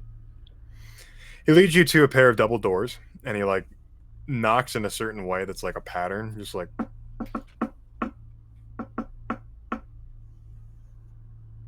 And from the other side of the door is just opened, and you can tell there's somebody standing behind the door. And in this room is a big desk, and there's a man sitting there. He doesn't look very old at all. He is maybe in his 20s, I believe. Like, he's not very old. But you can tell that this was a fat cat's office. But there's a young guy sitting at the desk. That doesn't make much sense to you. You know all the big... You don't have to be a genius to know that the big players in Chicago were at least in their 30s, 40s. Right. Okay. That does get his... If not his interest, his attention, I think is fair. Like, a fair assessment. So... This young guy sort of leans forward, and he's like analyzing you. He runs his tongue across his teeth. He's not a bad-looking dude. You can tell he's just very clearly Italian. He's kind of has a rounder face, not overweight, but he's just a round-faced guy. It's short, black, kept hair that's kind of slicked back, and he's still wearing a suit, a vest. He's got the works, and there's some statues next to him, and just really nice room. You can tell it's like a study, or was a study, still is kind of. This guy's not a thin, small dude either. He's got the build of probably of a boxer. He's pretty like broad, you know. Okay, that's fair. So, who the fuck are you? Heard you was hanging out outside the building. What are you, fucking stupid? My name, since you're interested, is Edward. I work at the rail station, right over there, the railway yard on the other side of the building. I didn't know if there was anyone here. We just tried to use the fire escape to get onto the roof to see what's going on the other side. That's it. I told you, man, I have no interest in getting inside, and I certainly had no interest in treading on your territory. Didn't even know it was here. Sure. Okay. Well, let me make one thing completely straight with you, Mr. Railroad Man. You're going to be of some good use to us. You came to the right place. Even though you probably didn't mean to, you came to the right place. The younger guy, the guy that was younger than this fellow, probably like this guy that had the gun to you, 16, 17, 18, like not very old. But you can tell the stress of the situation made him grow up. By stress of the situation, that's due interpretation. So Fair. The young guy looks at you. This is Machine Gun Jack McGurn. He was he's the head of the mob. Capone's gang. Don't you fucking call it Capone's gang. You know better than call it that, kid. Get the fuck out of here. And the kid just puts his hands up and he just like puts his gun away and backs out of the room with his hands up. It's my gang now. McGurn's gang. So, you're a railroad man, huh? You know how to operate that train? Those trains? Been doing it for 20 years. See him lounge back in this like upholstered leather chair, and he like pulls out a cigar from a humidor and just starts. He chomps off the end of it and spits it across the room, and he just starts lighting it up with this nice brass, gold-plated lighter. There are men in the room, just like kind of standing off to the side, kind of behind you. Oh yeah, no. He he has no illusions about the power dynamic here. It's not like he's gonna try to leap across the table and grab his lighter or something. This is not a fight to be won. This is a discussion to be had. I've been working on them for 20 years of my life. Yes, I dare say I know how to operate them. That's good. That's real good. Because the way I see things is stuff's got to keep going. I don't know if you've seen outside. Clearly you have. But we got to get back to the way things were. Eventually. I'm not so daft as to think that things are just going to be back to normal, back to the same old routine tomorrow. But they will get back to where they were eventually. Mark my words. So, question is, are you going to help me? Or am I going to have to throw you off the top of the building? You know, it's funny. Any other day, I'd be truly terrified to be sitting here, with all due respect. But I think you're right. I think I can be of use. And with due respect to you and your crew, I think you could be too. Running a train isn't a solo operation. It takes men and people. I have no idea what the yard looks like right now. It's part of why I'm here. I was hoping to get in there and see if we can get a train back on the tracks, get a coal cart on it, or two, and see how many passenger cars we could get salvaged and attached. See if we can't get our way out. Because this city is a grinder in its current state. And, well, I don't plan on being sausage, so. And knowing you, you're cunning and clever, clearly.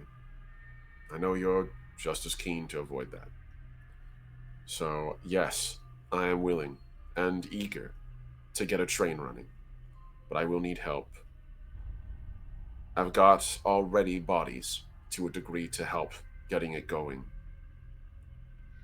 but it won't be enough. We'll need food and protection while we do. And I don't care who's on the train, frankly. As far as I'm concerned, the more people on that train, the more likely it'll be to survive. So, yes,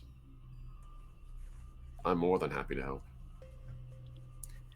Good, because we got a bit of a problem. My God, you like to talk. Jesus. Sorry, nothing but dead around for a while, and my friend's not exactly very good at talking. I felt something shutting off in my head case.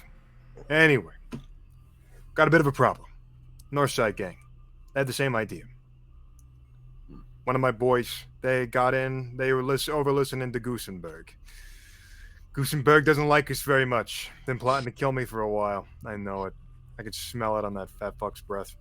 So, let me make this blatantly clear. If you ever try to help them, I'll cut out your tongue. And then I'll try to make you sing opera. Capiche? Capiche? The problem here is, Gusenberg's trying to make a move. So are we.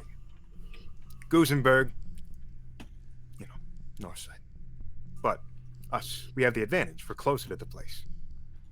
So, if we get there soon and clear the place out, we can get those trains going. When we get those trains going, we can get them to Canada and start bringing the product back down. See what I'm saying? So he pauses. Have you heard any word from outside of the city, by any chance? Telephones are dead. I've sent some telegrams. I've had some brave souls make runs for me, but that's about it. And that's all the information I'm willing to share with you. All right. Well then, I think I should lead with some expectations and managing them. A railroad requires many working parts to survive. Obviously. Which Before you means... start on one of your lectures for me, pal, who's this kid? Is he useful? This is Leroy, who puts an arm and sort of pats Leroy on the shoulder, like reassuredly. This kid is from Troop 66, and I found him out in the mountains. He survived this. Damn straight he's useful. I just want him to survive. I'm sure you can appreciate that. Can he help you with the railroad? He looks down at him, sort of just nods. He's young, he's strong, he's willing to learn. Yeah, I'm sure he can. I could use another engineer. Two hands are better than one, I guess. Well, two heads, rather. Saving Leroy's life. I know. I was so nervous there. I was like, oh god, this kid's gonna get killed. See, reason I ask, what'd you say, Edward? Yes. I almost You can drowned just in the call me sea of Eddie. words you struck me with, so I was trying to find your name amidst them. So, Edward, I'm gonna make something else clear. We got limited supplies. Every mouth to feed here has to be able to provide.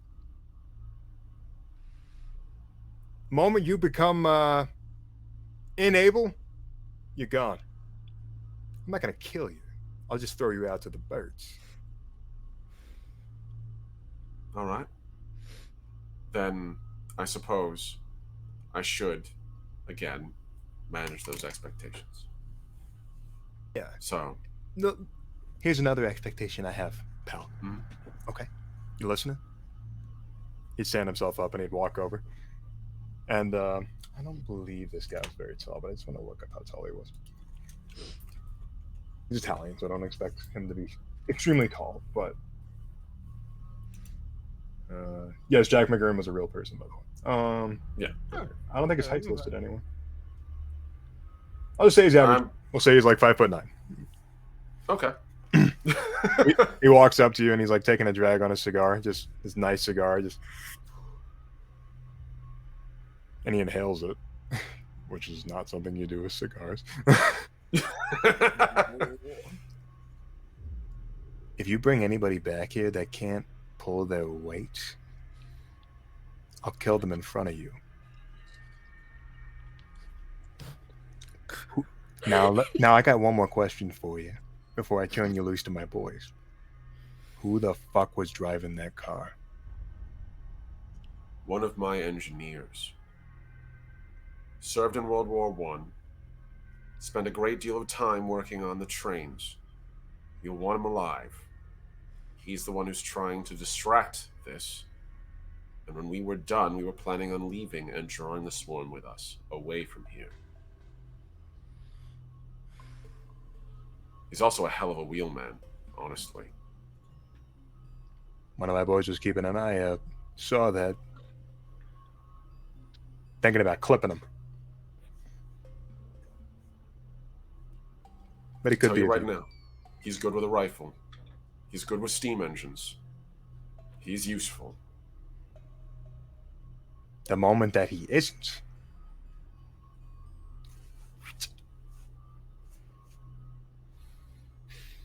The moment that you aren't. The moment that I'm not, your train's not going anywhere. I'm glad we have an understanding. Agreed. There'd be a gunshot, and gunshots are so loud you could clearly just hear them, and there'd be a couple of gunshots, and sound of somebody screaming outside. And he looks over at you, and he just, "This ain't looking good for you, pal." Oh no! Oh no! You bring some friends with you. It's just me and the man in the car. So whoever that is, that's not us. Oh shit! You promised me that you don't know these Out people. of all of them, apparently. I don't stay in this city more than a couple weeks at a time. It's a miracle I know Charles. No, I don't know these people. He looks over at Leroy and just sort of like like he does like a genuine shrug. And Leroy's, from last I checked, campsite way out of the way. So I don't think this is either of us.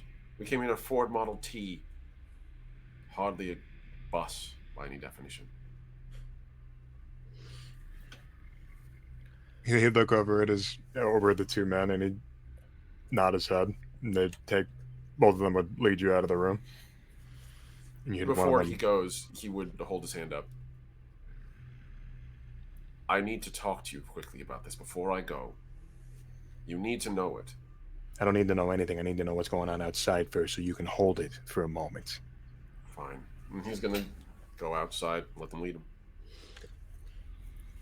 He doesn't follow you. The two bodyguards, as it were, follow, and they tell other people in Italian what's going on, and they start following and making their way out towards this scouting window, quote unquote. And that's what we'll cut back to Sylvie and Dodger, who are in a bit of a situation. Good luck. So you're just absolutely beating on Dodger, and somebody starts coming down the ladder. Yeah. So... Silver, will you stop fucking beating on me? Motherfucker. Well, so I'm like this for 6 rounds, is that correct? Uh-huh. So how many rounds have gone so far? I'll say 2, because I think rounds. It's kind of arbitrary how long rounds last. I think it can be like 2 to 4 seconds. Oh no! All right, I'm just trying to figure out You're muted how on. long I'm going to be a complete psychopath for before I. Yeah, calm they're down. usually fast enough to justify like a swing of the club, a couple of feet of distance, or like squeezing off a couple of shots from a gun. Right? Yeah, Like so, I can't brief. imagine a round taking more than 10 seconds. Period. Ever. Yeah. Literally just blocking shots like this. All right. Is there any? So we're halfway up a ladder now, I guess. You're on the We're on the platform. roof right now. You're beating me off of on the roof. Literally just like slamming hands into my head. Wait, are we still on the ladder? Phrasing. No, you're up the No. ladder. You're on like a. I know what I platform. said, Omniscience. Sorry, You're on a I platform sorry, of the I fire can't escape. So hear you Say again. you're on the first platform of the fire escape. So you are on solid ground. We're on solid ground. Well, relatively Okay. solid ground. Is there a window or? Yes, but it's boarded up. It's boarded up. Okay. I guess you would probably just I think she would just probably just continue to beat up Dodger. I think he would just be screaming. She's not really like a punchy person. It more comes out in like slaps. Yeah, I can imagine you're just happy. She's just whacking it, It's like when you see a whacking her cat around. get really mad and they just start like But tapping things. it's not personal. I think that like Dodger would get that she's not like mad at Dodger. She's mad at the situation, and it's just causing her to just lash out. She's like massively in shock. Dodger will remember this, maybe. Dodger will remember. Dodger will not remember this. I know. Dodger won't. No, because she'll she's repress it. amnesiac. So she will just continue to hit. I mean, I'd love to say that I do the smart thing, but I just think that Sylvie is just, when she's violent and lashing out like this, I just think she would just be screaming loudly and cursing. I'd like to roll some dodge here. By all means, that is something you can do. Right, just so I know, so you don't shenanigan me, is this higher or lower than the number, than my dodge skill? This will be lower because Okay. yeah, and all skills are lower unless I say. Oh, extreme success. Okay, so you're dodging. Dodging out of the way. Like, Dodger is dodging? I know. I get to do my trademark thing of dodging punches. Anyway, so as you're one of you is beating on the other. There's a man coming down the stairs and he has a pistol in hand and he says, "Hey, what the fuck are you doing?" I just feel like Punching me. I just feel like she doesn't know who this is, and she's like in a bit of a tiz.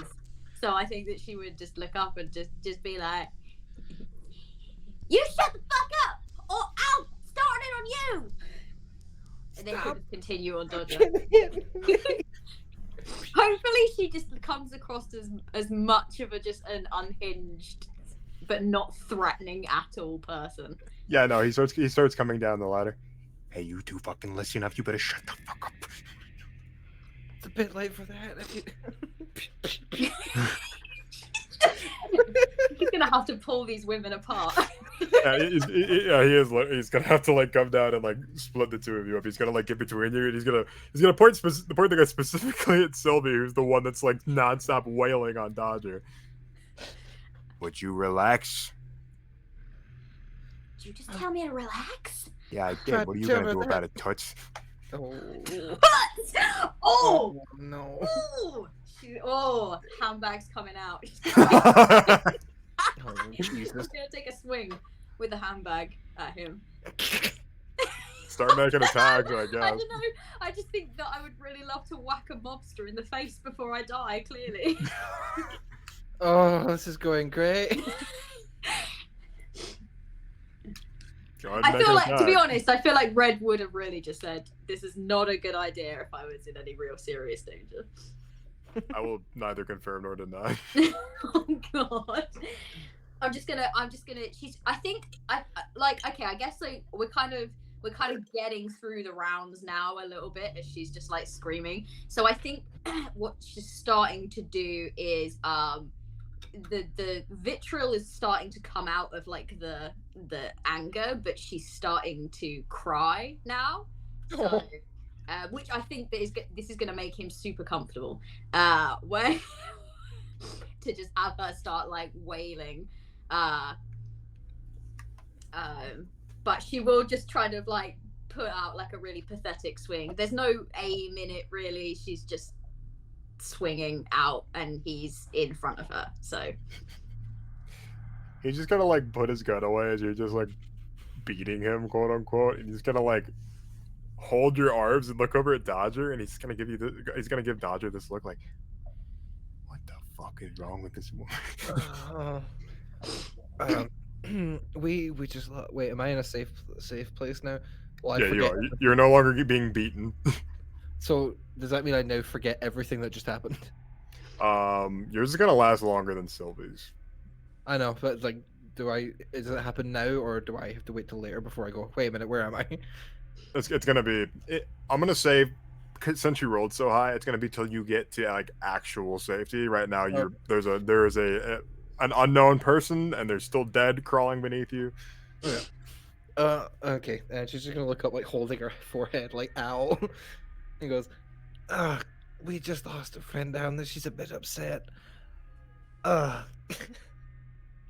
Right. And she's wailing now. She's just like, he's dead, it's all my fault. And then it's just like, she's just crying. If you just give her a few minutes, we'll be fine. Okay, would you clam up? Like, give you a little bit of a shake, like, shut up. It might take a while.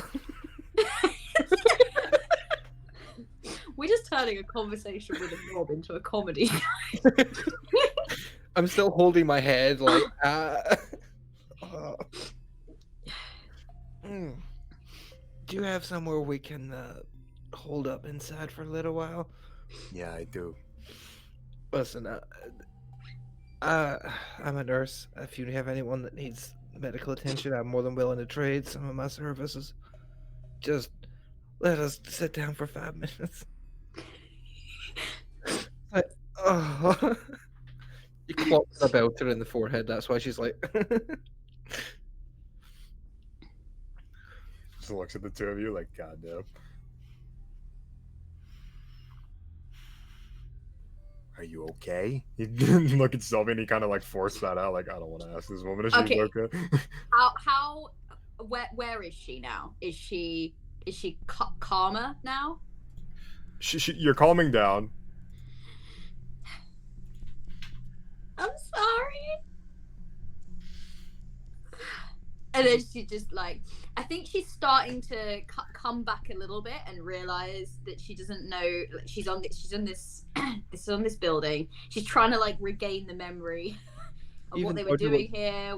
And she I feel like she'd start to remember that this is a building that's supposed to belong to Capone's men, right? So she would then start to be like, I need to start to snap the fuck out of this. And she would go, I'm sorry, I'm in shock.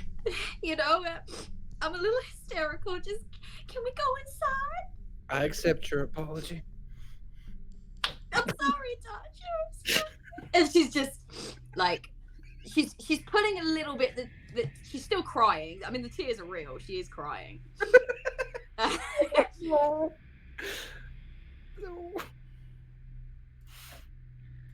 All right. Okay, we're square. Just we're gonna go up. Okay. Yeah. Okay. Okay. Thank you. You're so kind. Just walking in like this. I should have stayed at the hospital. As you get to the window, you see a couple of like armed men just sort of standing there. One of them has a shotgun, and one of them clearly has some sort of like sport rifle. It's fine. I found a couple of ladies. They were having some trouble. Well, we just managed to escape the undead. Our friend is dead. Unfortunately, we did lose a friend in the fray. Yeah, look, I'm terribly sorry, but you made a lot of fucking noise. You're taking the sudden realization of. I'm sorry. We were being quiet, and then there was this car, and it was making so much noise, and then just everything. sorry. I'm sorry. I know this is not helpful to your situation. I'm sorry. The young guy just like actually gives you a pat, like he's genuinely starting to feel bad for you at this point. He's just like, oh man. Oh yeah, he is. Yeah, he is. This is working. Keep She this knows up. what she's doing. Acting. Acting. So, all right, Um, look, I gotta have you go meet Jack and talk things through and figure Jack? out what's going on. Okay, Jack's pretty amicable. Huh? You all seem like such kind gentlemen. Are there many of you here? Yeah, the young guy would look over at the two dudes holding like the shoulder weapons, and they just kind of like look at him like they're not really helping him out. Yeah, there's a few of us. Wow, you must be real strong. Do you have a medical room I can sit down for 5 minutes? I think she might have given me a concussion. Yeah, okay. Hey, these two gentlemen is gonna lead you to where you need to go. Just walking around holding her own forehead, like holy shit. She's gonna the guy that's like genuinely starting to feel a bit sorry for her. She's gonna flash him her most brilliant smile. Oh, He gives you like an uncomfortable one, like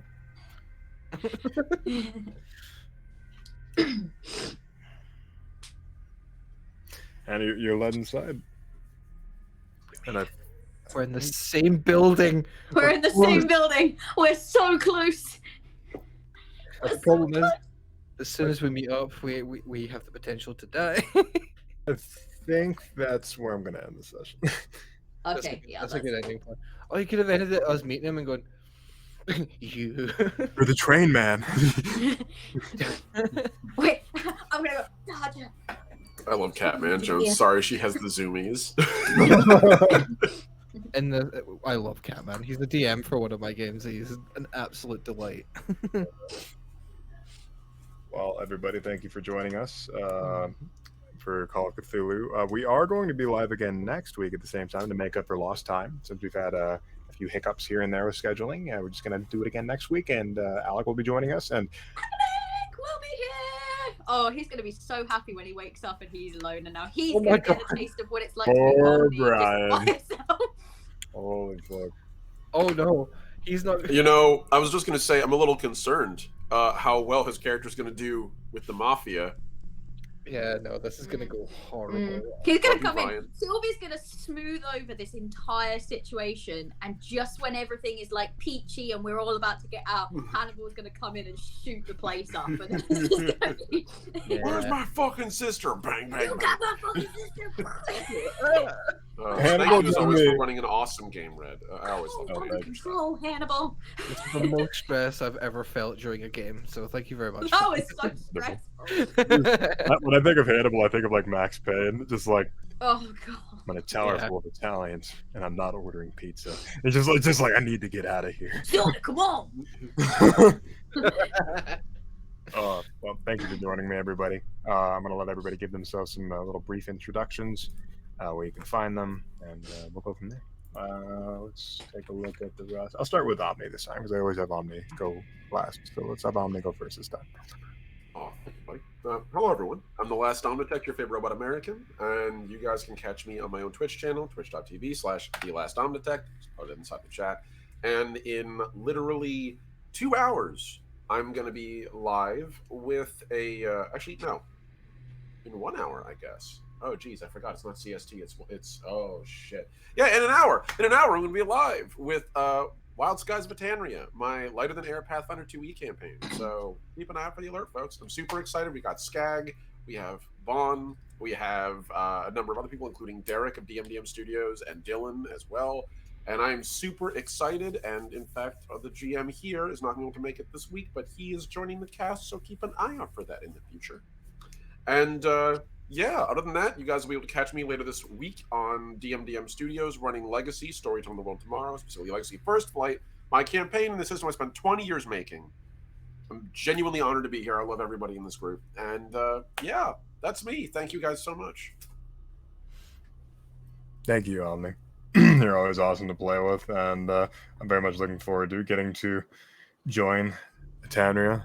And yeah, I think the next stream we're going to be in together is Covet, right?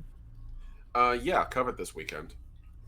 So No. that's going to be in the evening around. I guess that's 7. Isn't it 7 p.m. EST, or is it 6? Check Derek's schedule for the time. But yes, it'll be in the evening on Saturday this week. Absolutely. Thank you, man. Appreciate Much you love. as always. Games don't feel right without you in them. Thank you, man. Art? Shit. I never have anything prepared. I'm too busy enjoying everyone else. Hello, I am Artemis. I make music. I currently don't have much going on. I'm going to be completely honest, except that I kind of maybe want to make a return to streaming at some point next month. So if you enjoy me shouting at video games for a couple hours on a Monday night, it would be lovely to have you. I'm going to start with a game that I'm very, very excited for, which is God of War Ragnarok.